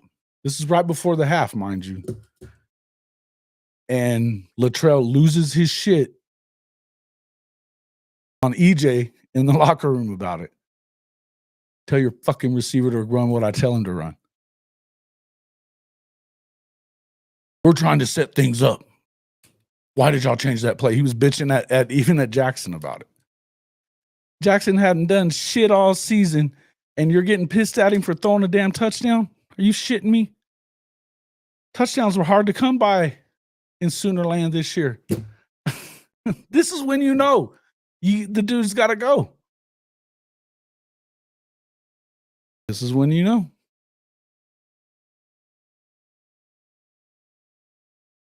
No, there will never be a rule about that. There will never be a rule about NIL cap. There is the salary cap for revenue share, which revenue share is the money that you get from from the TV companies as part of your contract. Oklahoma and the SEC, they have a contract with ESPN. They're getting $75 million a year. By the time, I think now it's around 75. It'll bump up to like 85-ish, 90 maybe, by the time the end of this is over with. But in order to play and be a part of this whole playoff situation the way that it is, and this is a fact, you can look it up if you want to, but I'm going to go ahead and just give it to you. So, you don't really have to. $100 million. Okay, so 20 to, I think it's $21.5 million is what you have to pay out if you're a college football team that's playing in this playoff, if you're, trying to get into the playoff. So essentially that's 20% of K-State, Texas Tech money, right? Their revenue for the year. They're, with everything that they got, say last year, Kansas State. Now, I always go back to Kansas State because Tim Fitzgerald, shout out to him. We were talking about it on one of his shows. He was talking about it. They make $100 million a year in revenue. Their expenditures every year, though, are $90 million, sorry, in order to do all this traveling and all that other stuff. That's their entire athletic budget, $90 million. So in order to get, so that means they have $10 million left. They have to pay $20 million to the players. This was money that they didn't have to pay out before. They have to pay $20 million. This is not NIL money. This is rev share. There's NIL and there's rev share. The NIL is definitely being misused, just so you understand. NIL collectives were never really supposed to be a part of anything. But I will say this again, that is not an invention of players. That's an invention of the universities that want to win. Not the other way around.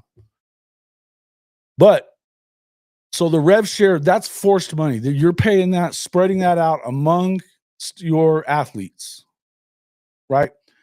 So you can't pay over $21 million per year. Well, but see, Oklahoma this year's probably has somewhere in the neighborhood of 20 to 30 million in NIL dollars that they're putting out to try to get more players.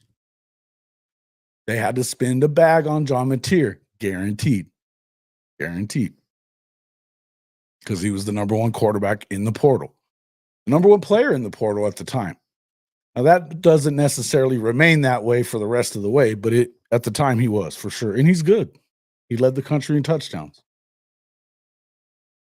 But I would just tell you that when you get into now this idea that I love all the talk that we're having about parity in the sport because of NIL. And God, I love, and look, I got all kinds of love for the Big 12 Mafia guys, all those Big 12 creators, they're all my buddies. And I'm a fan of the Big 12 and college football in general. I bash on the Big 10. And I always bashed on the Pac-2, Pac-12, whatever. They were clowns. But overall, I'm not huge on what's going on with college football because, yeah, it's changing. And the part that I hate about it, it's not getting paid. It's not players being able to move around like coaches can. It's none of that shit.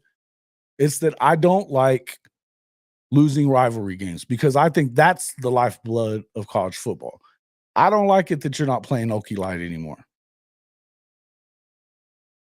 I don't, especially when they won the last one. I don't like it. I don't like it that for 12 years, A&M and Texas weren't playing. I think that's stupid. I don't like it that Nebraska and Oklahoma don't play every year. I don't. Even every other year would be cool. These games should happen. They're not happening. And with everything the way it is, if you're actually believing that the SEC still isn't the top conference, and the chances are that, I mean, are you really going to hang your hat on Texas to win the national championship? Because I'm not. And you're not either. You know they're not going to win the shit. Rev share is for, well, yeah. Rev share is for it's for the whole school. But the football team is going to get the lion's share of that. They're ones that make the lion's share of that, right? Particularly at a place, we're talking about K-State.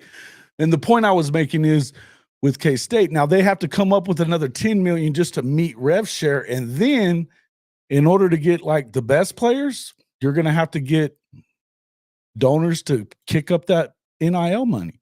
Because if you that's where the separation will come in. To an SEC or a Big Ten school, 20 million is nothing. That's nothing. They were already making the most money. Now they're making even more. Texas A&M, you think they give a shit? Hell no. Oh, bullshit. Sooner Cowboys, run along. Quit whining about that shit. Nobody cares about SC. It doesn't have nothing to do with Oklahoma. Yeah, I know that. Texas could win for sure. They're not winning. They're not winning. You know better than that. You don't believe that they're going to win either. Get out of here with that shit. Georgia may not win it either, by the way. But that doesn't mean that the SEC isn't still the best conference. The problem that I was saying with the way that they've set up this playoff, and I get it that a lot of people are hating on the SEC or they're hating on, like, that's been a pastime this week. Even me and JJ are on opposite sides of this right now. He's taking up for the ACC. I get it. I understand it. Same with the Big 12 guys, Big 12 Mafia. Yeah, I get it. I understand. And I can look at it from their angle as well and get what they're talking about. But the truth is, if you're going to sit here and tell me that SMU belonged in the fucking playoff instead of Alabama or Ole Miss or anybody in the, SEC with team with 3 losses, don't give me that shit because we know better. Same with Indiana. Now, Indiana got in because of the fact that they're protected by the Big Ten Shield. You know they are. They were 11-1. The Big Ten wants them in. Doesn't matter that they got boat raced. They'll always get in. Notre Dame, whether you guys think Notre Dame is good or not, if they have a 10-2, 11-1 record, you might as well pencil them into every playoff from here on out if they win 10 games. You know why? Because ratings say you should do so. And that's what this thing is really about. Now, if you continue having less SEC teams or the same amount of SEC teams as, say, the ACC, or even, you better at least have the same amount as the Big Ten, the other big boy. Because if you don't, what do you think is going to happen? I'm telling you, I think that this 6-game conference schedule is coming. I think it's coming. Screw the SEC out of one of those spots one more time. See how that goes. Because they're not going to have it. Especially if they don't win the Natty this year. Ooh, Lord. And it looks bad. Yeah, I see on the NIL stuff. See? Here to help. So the point is if you have that extra NIL money, that just to finish that off, yes, you've got the rev share, then you got NIL cash that doesn't have anything to do with it. And basically the government's already said you can't touch that shit. Cannot touch it. You can't keep them from going anywhere to make NIL money. You can't restrict their movement.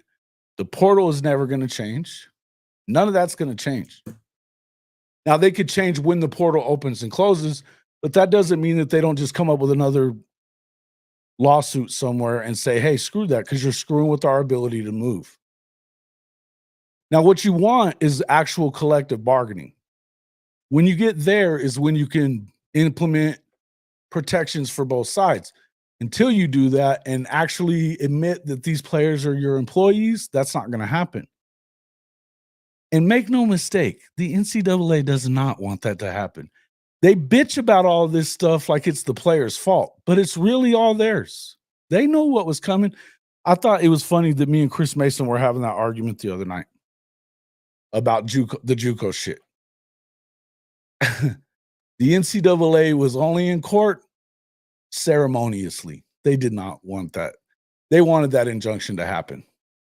They did. Because they know that it doesn't hurt them.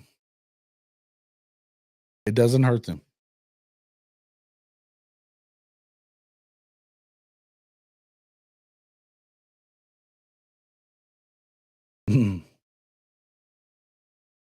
Yeah, I don't know that he's special in what way. Yeah, special like dumb. Yeah, I think so. I met him when I was in college. I wasn't a fan then, so whatever, man.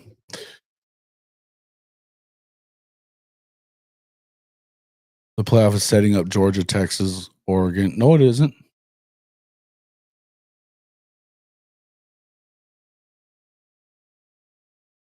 Georgia versus Texas in the championship game.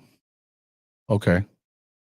But Texas has got to get through Oregon or Ohio State if they get by this one this week, which is it's a question. I don't see it. And I'm going to tell you, folks, if you think Notre Dame's a joke, watch and see. This game isn't over, man. It's not. And I love how automatic this new quarterback that hasn't played at all. He wasn't good enough to get in front of Beck when Beck hasn't played great all year, but now he's going to be good enough to beat a Notre Dame team that whether or not they're able to completely overpower Georgia is not even a question. Sticking up with them is. Being able to not get completely overpowered by Georgia is part of it. Their defense is nasty. Their offense runs the shit out of the ball and can control the pace. This is the kind of team that can beat Georgia. This is the kind of team that can beat Georgia. Look at what Kentucky did. They all but beat them because they only could run the ball and play defense. They couldn't throw to save their ass at all year. But same kind of team that beat Ole Miss. They beat Ole Miss. Why? Same shit. You out-muscle them. You keep the ball on the ground. You able to throw well enough at times, but Notre Dame's much better throwing the ball than they are. I'm telling you, it's a bad matchup for Georgia. Not saying Georgia definitely loses, but they could.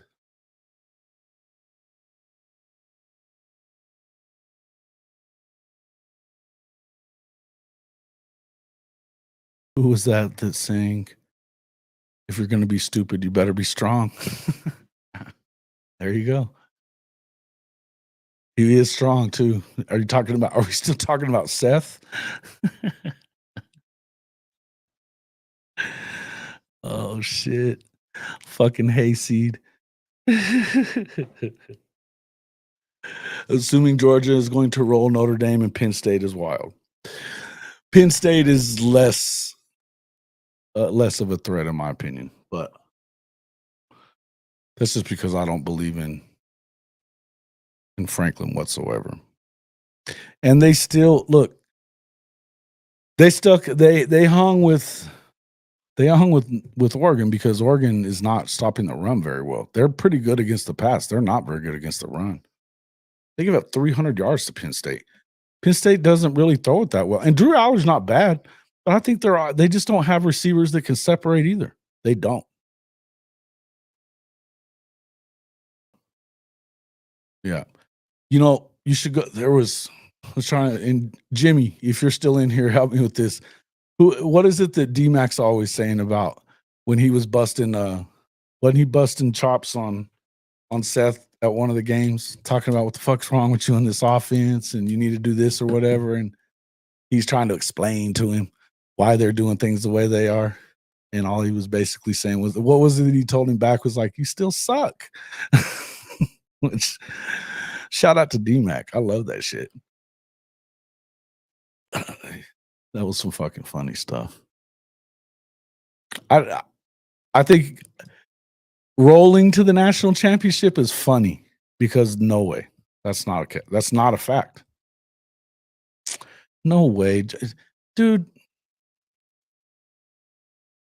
what has Texas done that makes you think they're so good? Are you a Texas fan, Drew? Who are you? Yeah, you got to be a Texas. You're full of shit. Yeah, because you're in your.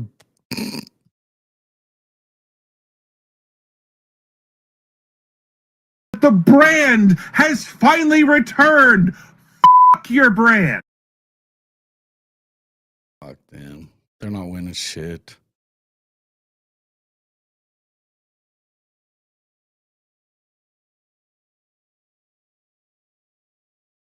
No, of course not. Yeah, look, man, you got to be smart with the way you do things. But what I'm telling you is that Notre Dame isn't just to only run the ball. That's not all they do. People are saying that Riley Leonard can't throw. He can. He can. The one game that he didn't throw well in was that NIL game or NLI game. Yeah. No, Northern Illinois. NIU. That was the one, and he was banged up in that game. His throwing arm was banged up. Since then, he's done fine. He's not going to go out there and throw for 600 yards, but they don't have to. They've got 2 running backs that are going for 100 almost every game.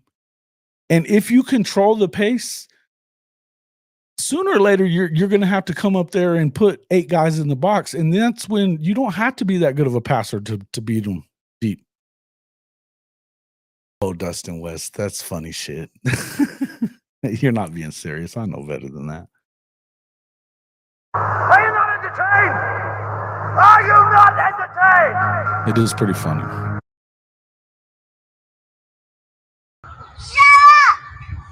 Little dumbass.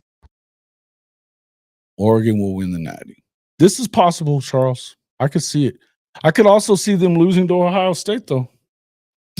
Ohio State, they only lost by 1 in Oregon. It's a tough game. And that's what's messed up about the damn thing to me. You guys heard this from me already. The top end of that bracket is bullshit. These games should be going on. These games this week coming up, the quarterfinals should be happening in the semis on the top side. The Oregon, Ohio State, they shouldn't be playing this early. If anybody's going to be playing Oregon this early out of the Big Ten teams, it should have been Penn State again, really. But it really shouldn't be. It ought to be damn Boise State instead of Penn State getting to play them. Penn State and Ohio State should be playing because they have the same record. They didn't win the Big Ten. They're not undefeated in number 1. Wild shit to me.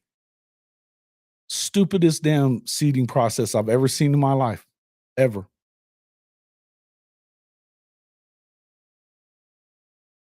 See, Sooner Cowboys, I have a hard time understanding you. I know it's easy to just sit there and like buy into all that shit because you won a couple, but really what makes you think they're that good? Why? Because they beat Texas? Whoop-de shit. They got rolled by Ole Miss, and they lost to Alabama. Yeah, you will. You will. But that USC team that just beat A&M, who's an SEC team with good in the trenches, played close to pretty much everybody that they lost to. They beat the shit out of them in their house. I'm not sweating it about the Navy game. It sucks. You're not supposed to lose to the academies if you're OU or any SEC team or whatever. But you're also not supposed to have a guy that doesn't know what he's doing calling plays. And that's a problem. That's a problem. This is my concern. I'm going to finish this up with this. As I was telling you guys as I started this out, if I have a concern about what's going on, it's this seeming unwillingness by Brent Venables to make a damn decision and not be afraid to stick to it. Or when you know that this ain't the guy, pull the fucking plug. Pull the plug on it. You went out and you're telling us that you love Ben Arbuckle. Turn him loose. Let him go.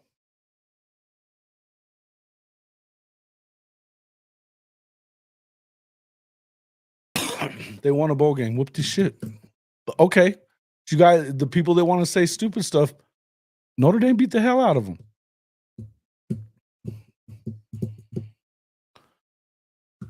All right, Sooner Cowboys, we're done with you. No more talking. No more talking.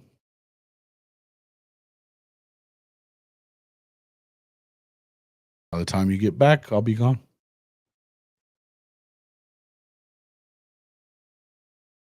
All right, so we've had 800 people in here. We got 47 likes. Man, y'all dirty. That ain't even right. I'm in here giving y'all entertainment. Are you not entertained? Are you not entertained? You don't even hit the damn like button. That's messed up. Come on. Yeah, I don't give a shit about Uncle Lou. That's what he does. That's what Uncle Lou does. He's a troll. That's how he makes his. That's how he does everything. He's gonna talk shit about everybody. Is what it is, man. And look, if you're an Oklahoma fan, you're gonna have to suck this up. This is the whole point that I'm making about BV. I think he knows what he's doing coaching defenses. I think he knows how to identify talent everywhere. I think he knows how to talk to kids and recruit them to get there. I think he does. I think he's going to have built a fantastic team. Can he bring them home? I don't know. I talked to you guys after the Ole Miss game. What did I say about the 4th down and 4? It wasn't that he didn't go for it there. I don't care about if you go for it on your own 30-yard line and it's still the third quarter. It's late in the third quarter and you're down 10.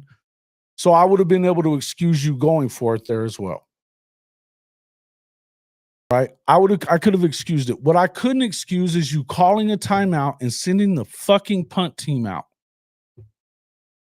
I can't excuse that one.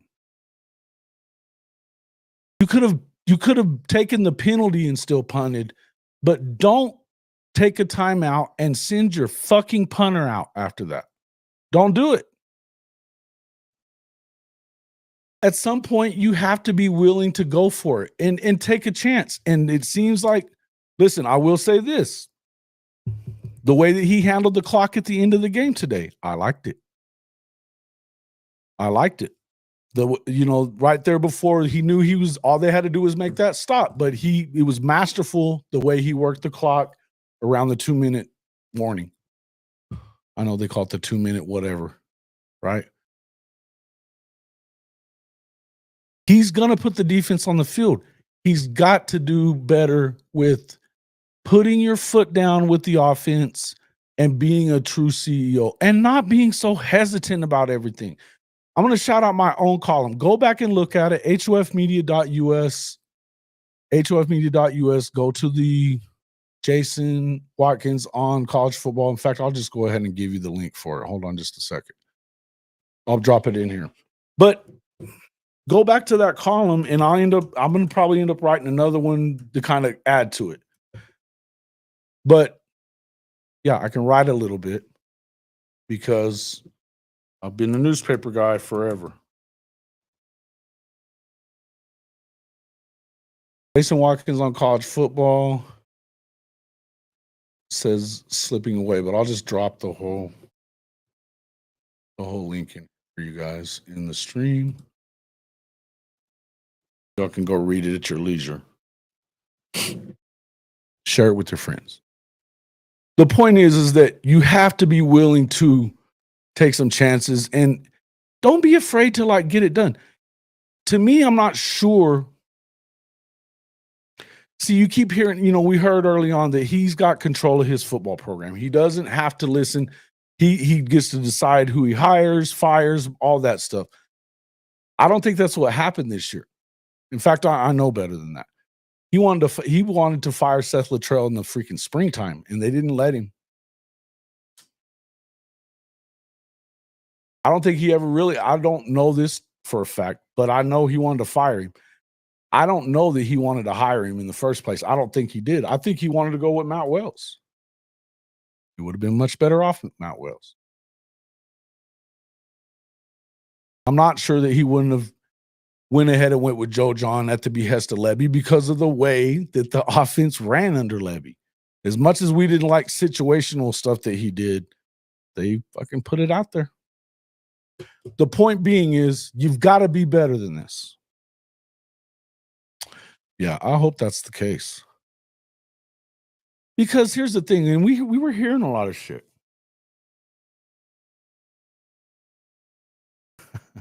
I've been a sports writer for the better part of 20 years, yeah. I don't think that's what he does. He surrounds on the defensive side of the ball, he surrounds himself with unbelievable coaches. That's not a problem. I know you got dumbasses talking about Jay Valai and this and that. Dude, they're recruiting their asses off.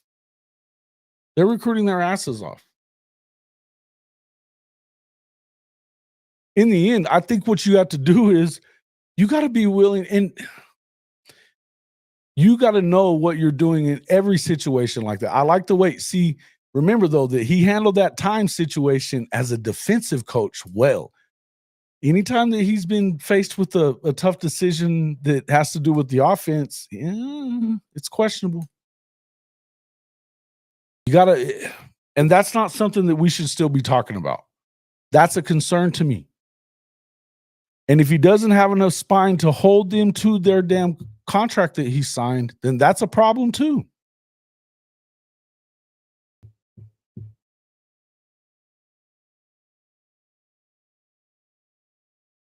Yeah, as far as the 2-point conversion is concerned, I don't care about that. I think you have to try to win it at some point. If they do it there, if they get in, nobody's bitching. Nobody's saying that then.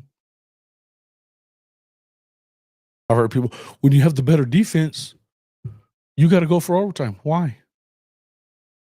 Why? It just didn't work. Just didn't work. And I was just as disappointed as the rest of you. I promise. I didn't like the play call. I didn't care about doing it. I'd like for you to send your best play out there. And I know that wasn't their best play. I fucking know it wasn't. I think that when you go for 2 and you send an afterthought play out there, I think you're insane. It should be whatever you're running best or whatever it is that you've practiced over and over and over again. You're going to have 5 or 6 of them that you use, but the one that always works in practice, always. And they know what's coming. Yeah. Yeah, of course Clemson's missing them. They didn't have to deal with him as, running their offense.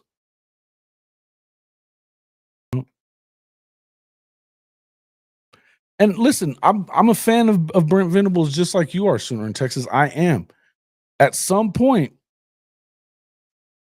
they're not going to continue putting up with this shit. Another 6-win season, he won't make it. He won't. And I got to tell you, the last 7 games of the season next year, brutal. We thought it was bad this year. It's fucking harder next year. The only difference is that you get LSU at home, but now you got to go to Neyland. And you got to go to Bama. You get Mizzou and Auburn at home. Cool. But you get Ole Miss at home. But they're all like, man, it's a tough. Get all those you get all 4 of your non-con stuff out of the way early. You got Michigan. They should be better. I don't know how much better.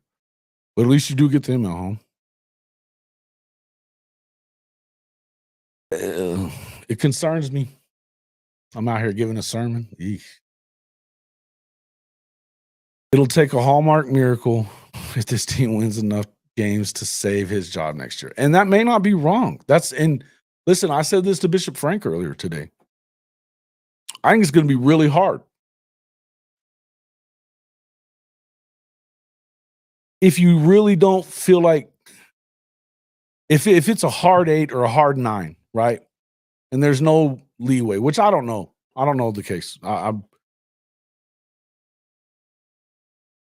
Some people think it's 9. Some people think it's 8. Some people think it's 7 if you're competitive and everything because of the schedule. I don't know. But if it's a hard 8 or 9, I think that's fucking tough, man. And if you're not going to be able to get it done, what should you do? Not saying that I'm not leading one way or the other. I'm asking the question to you guys. What should they do?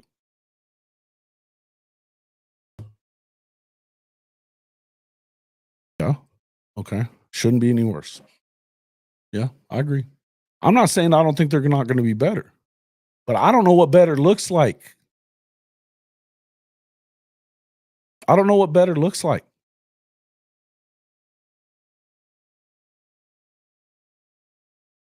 Hey, man, I'm with you there.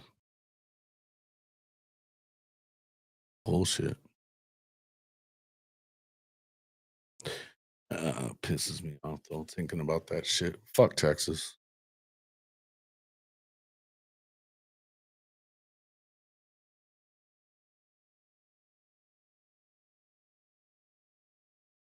BV will get snatched up if OU lets him go. Not as a head coach. This was his shot. He might, but he'll have to go. He'll have to take a step down.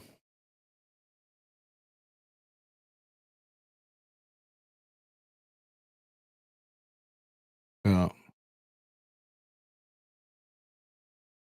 If our OC situation wasn't a rolling dumpster all season, we probably just kick the field goal, go to overtime. The wide receiver injuries didn't help anything at all either. It's just frustrating the luck we had. I agree with that. Look, it seems like all the 50-50 stuff has gone the other way for him, especially this year, you know. But really, if you think about a lot of the games in that first year too, we talk about that 6 and 7 first season. Nobody's still remembering that 4 or 5 out of the 6 losses, or 5 out of the 7 losses were by 1 possession. 4 of them were by 3 points. 4. Look, a lot of close games. And this was with an empty cupboard, man. Yeah, you had Danny and Billy and these guys that are, you know, that are finally graduating or whatever. But they weren't what they are now. They'd never been in the system. The defense was trash. We had a top 15 offense and it wasn't enough. But that was the only thing that kept them going. If you go 8 and 5 next year, is Venables gone? I don't think so. I don't think so. But it depends on who you talk to, Richard. I think that there's probably enough people that like him and love what he's doing recruiting wise, and that he's putting a defense on the field. If you go 8 and 5 and say you beat Mizzou, you can't lose that game. You beat Mizzou. Maybe you beat LSU. Maybe you get a road win at Tennessee. Yeah, you're probably in.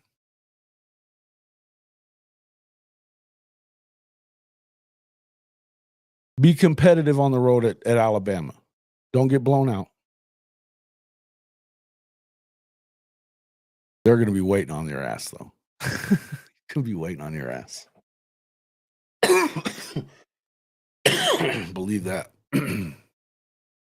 You will play for the SEC title next year. Now, Charles, why? Why will they play for the SEC title next year? Why do you believe that? I'm not saying it can't happen. I have a hard time believing it, but I'm not saying it can't happen. Well, he was out of 2 games, but yeah, he wasn't himself for a while. He was out of 2 games, though. Hey, man, I'll tell you what, Dylan Gabriel is forever in my good graces. I know a lot of people hated on him. You should be kicking yourself if you're one of those people right now. 50-50, Jar. We haven't gotten him. Stop saying that. You don't know about that. Keep chopping. Who these FCS guys? You're gonna do the Sooner Cowboy thing that stars matter. Stars matter. Come on. You're a Rutgers dude. Relax. What would you know about 5 stars? Chopping.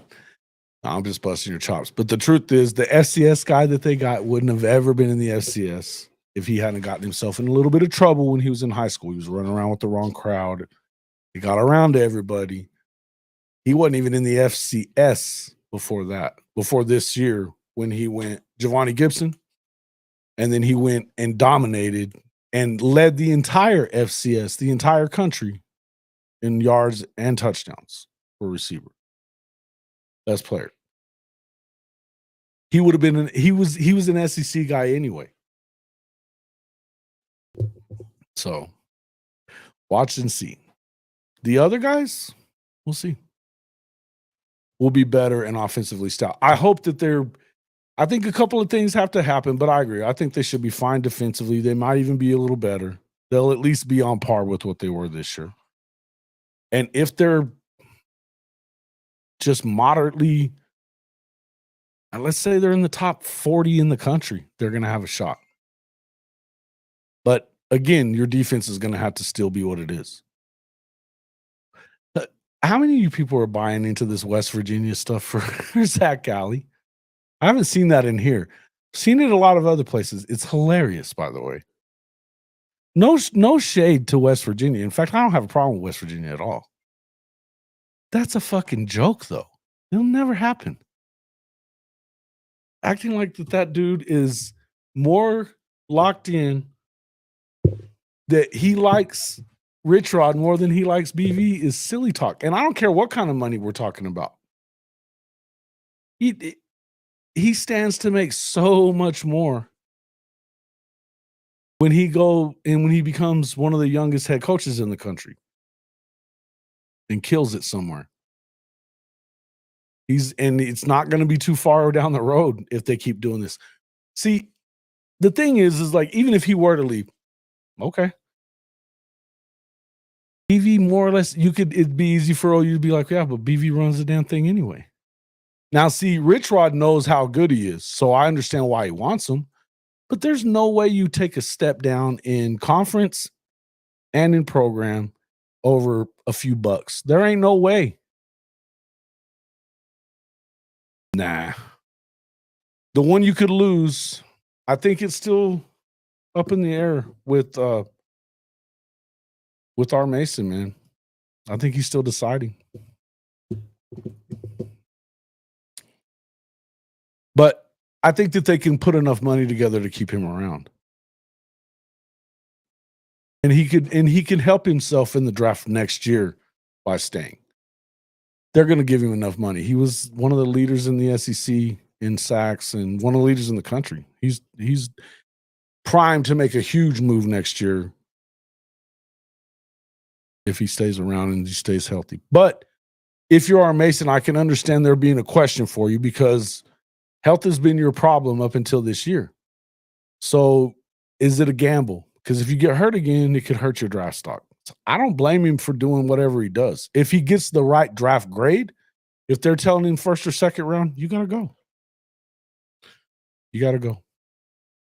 The guys that turn down first and second round draft grades are idiots. Not idiots, but it's a gamble, man. Think about this. Quinn Ewers is a fringe second rounder last year, fringe first, second round guy. Somebody was liable to just take that little gamble on him. Right? Okay. Who did they take the gamble on the last year and the year before in the first, at the end of the first or start of the second, man? One of them was like that Kentucky quarterback that hadn't done shit. Wild stuff, right? But point being, if you start thinking about guys like Quinn, he should have went last year. They were high on him, high on his stock. He should have went. Now he's got to stay around and go. He's probably going to have to transfer because they're going to Arch next year. They're going to Arch because he's going to leave. See, I wouldn't tell you. I'm telling you now, Charles. If he gets the right grade for first or second, you almost have to leave. And look, we don't know what the situation is for his family. I mean, there's a number that gets to that you can't keep up with. That's why college football isn't the NFL. But I think they can make it if he's a fourth round grade, which is possible. I think it's probably more likely that he's a late third, early fourth round grade guy. Then you can make it worth his while to stay. Drew. Run along, Drew. Nobody cares about Quinn or your Longhorns. Y'all are trash. He's trash. The point I'm trying to make, you don't even care about. Run along. Fuck Texas. The brand has finally returned. Fuck your brand. When he could have went in the second round, it was stupid for him to not go. I'll say this. Remember Landry Jones? Landry was a first rounder if he leaves after his junior year. He's probably a top 10 guy. He ends up in the fucking fourth round because he hangs around for his senior year. I'm a fan of Landry. Love Landry. Dumb move. When you get the first round grade, you leave. You got to do it. If you lose our Mason, it gets ugly. Why? You know how they have coming. They're not light at defensive end. I don't want to lose Art Mason, but they're not light at defensive end. Danny Okoye, they got another one coming this year that might even be. I've heard people say that he's better than Danny. PJ hasn't done it yet, but I don't think he's a bust. I think that he breaks out. He had some injuries this year. There's a reason he's a super freak guy.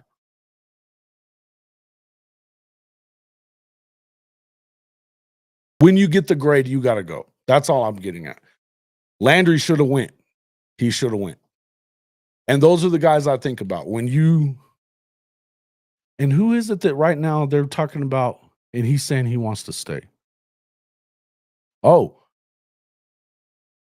So LSU, they may be catching a break here because somehow, see, Coach Kelly is the only asshole coach that would even tell one of his players,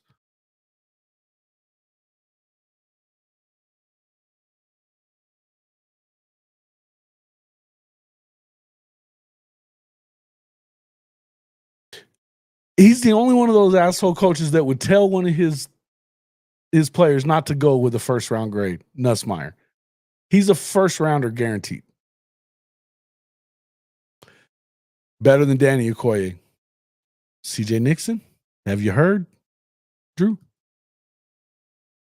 Might be. That dude's a stud athlete, man. CJ Nixon, a bad dude. I'm not saying he's better than Danny. I'm saying if they're talking about there's a possibility, that means you got two nasty motherfuckers that are ready. Plus you got PJ. Plus you've got oh shit. What's that other kid's name? Nigel. Nigel's probably going to end up being more of an edge guy than he is going to be an interior dude. And dude, make no mistake, he's my favorite guy from that class. My favorite guy from that class. Nigel's going to be that dude. So, yeah, they're going to be fine. They're going to be fine in that area. Now, don't get me wrong. I want to see R. Mason come back too, but only if it's best for R. Mason. Only if it's best for R. Mason.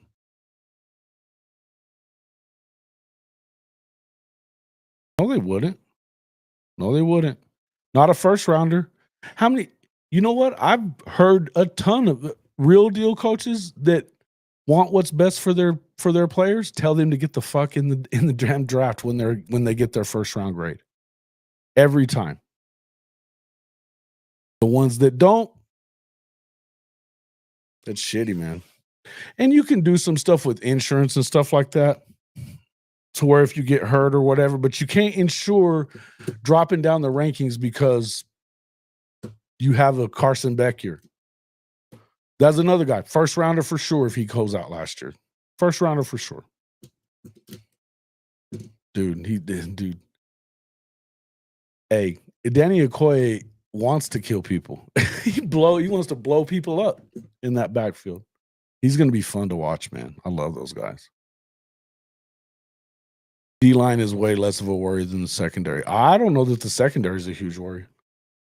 I think you're trying to fill one corner spot at the moment.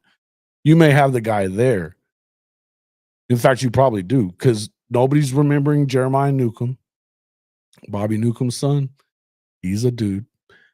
Malik Hawkins is another sticky guy, just like Eli Bowen.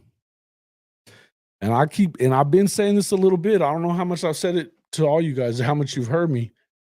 I'm going to tell you, I believe that you could put Peyton Bowen at corner because you're so loaded in the freaking safety room. I think Peyton could do it. I do. Better than the rest of them could. And I think you need to be playing Reggie Powers and Michael Boganowski. And you got to play RSJ.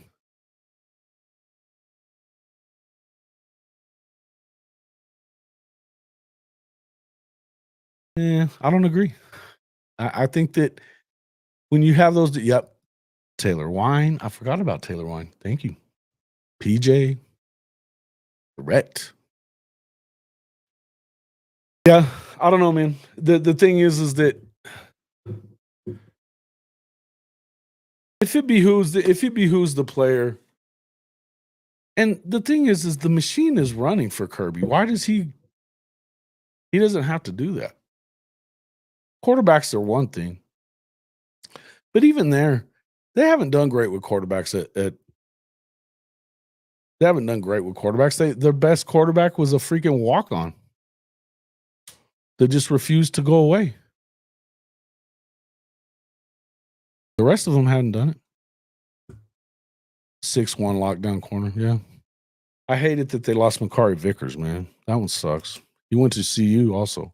But they're going to play him at safety.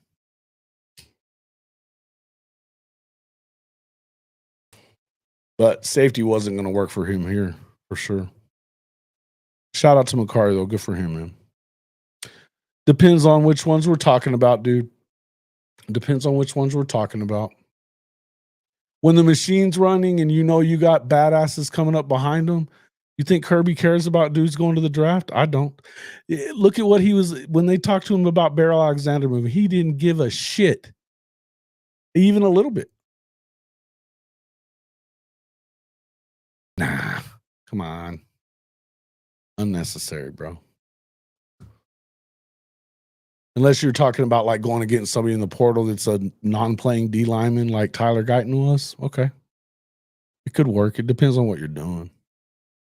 They've got what they need. The O-line is going to be fine. That's one place that, man,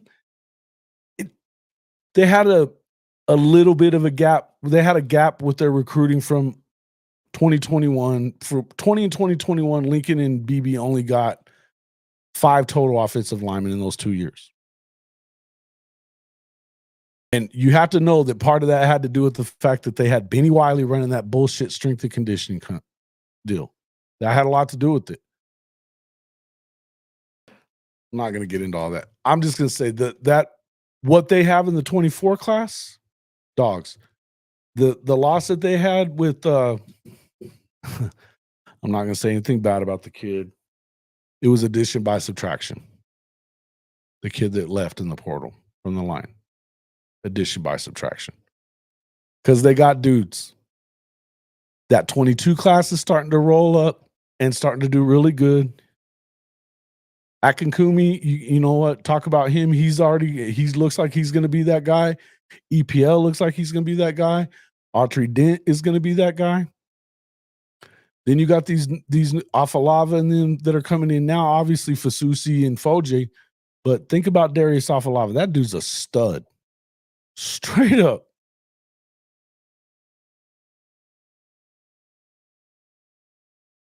Yeah, quit yelling at me, Drew. Yeah. I don't care if you disagree wholeheartedly. I'm telling you, I've plenty of times that I've seen coaches say the right thing, and it's you got to go when it's time to go. When you're a first round pick, there's no two ways around it. If you do that and you can sleep at night, then fine.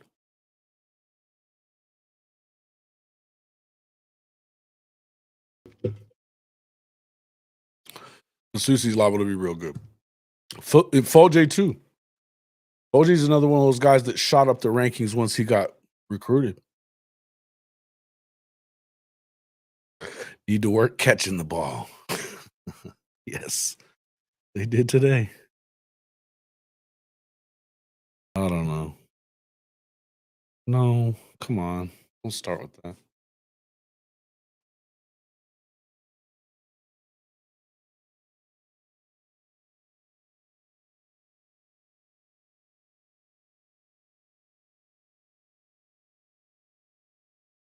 All right, fellas. I've been going for a while now. I'm going to call it here. 2.5 hours. Appreciate everybody coming in. Drop the like button. Please hit the like button. We appreciate it. It's my birthday, or it's not my birthday now, but it was when I started. So drop a little love. Make sure you hit that like button. That would be great. We'd appreciate it. Everybody who dropped a super chat tonight, I appreciate everybody who did so. Awesome of you. If you didn't, I don't care either. It's great. I appreciate everybody just showing up. Good stuff, man. But we've had 900 people. We don't have enough likes. Hit that like button. Even if we get to 100 likes by the time I get up in the morning, then I will do a giveaway of a t-shirt. So go on to hofmedia.us/pod-merch. That's hofmedia.us/pod-merch. Coming in. Go check out the merch store. Go over there and check out the column that I wrote. Another one will be coming. I also wrote one about Gundy and Lincoln for all you Oklahoma fans. You'll probably like that one too. Got more coming. So get in there and take a look at it. Thanks a lot, man. Appreciate you, Steve B. Appreciate it, everybody. Thank you for the birthday wishes. I appreciate that very much. And good night, everybody. I appreciate it for coming in. Everybody remember, the sky's not falling. It'll always get better, man. It's got to get better. Can't get a whole lot worse. Thank you, Echo Jar. You're the man. Charles, appreciate you coming in, busting my chops tonight, my man. Drew, Jesse Brownie, C. Atkins. Keep chopping. Richard Shear. Let's see, I said Drew. Bishop Frank, of course. Stephen G, Steve B. Bill Frazier, Dustin West. I'll give a shout out to everybody who's in here. Kevin Alexander, Matthew Goodwin, Mr. Dilligaff, Sooner in Texas, Modern Day Caveman, Purple Orca, Cajun Goated, Sooner Cowboys. I had to throw your ass out a few times. Charles Crows Fly High, as always. Sissy Crusoe, believe the OU fan base all suck who has nothing to do but attack the Sooners. If you can't support the team, I wish I'd have seen this earlier. When they're 6-7, then go cheer for a new team. Things are what they are. I appreciate this very much. So, Sissy, you're welcome here anytime. I'm not one to kill this team. I think they're going to be okay. I get concerned about them, but I think they're going to be all right. All right. Sooner Cowboys keep chopping. Who else we got? Sooner Ace, Orca.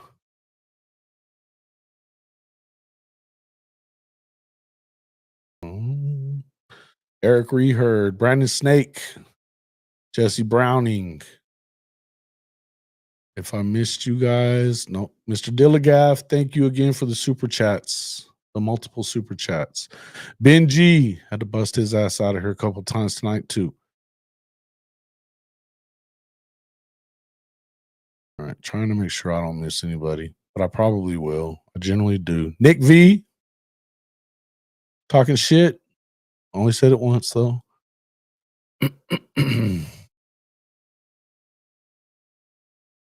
I never just see Neilio in here tonight. Usually would. Oh yeah, Sooner Cowboys Boom, Sooner Legend, Stephen G, Steve B, Claymore. All right. Appreciate everybody coming in. If I missed you, sorry. Oh, Sheila. Thank you, Sheila Smith, for coming in as well. I want to make sure I get through everybody here. I'm trying. There's a shit ton of people talking. Shonsky, thanks for coming in. Spaghetti, Mr. Spaghetti. Hey, man, I appreciate it. C. John. Thanks, everybody, for coming in. Boomer 1991. I think we should be getting close. Sheila Smith, of course. Dilligaff again. Neilio, he was here. Yo, Jason, happy birthday, sir. Hey, I didn't even see you in here, Neilio. Thanks for coming in, man.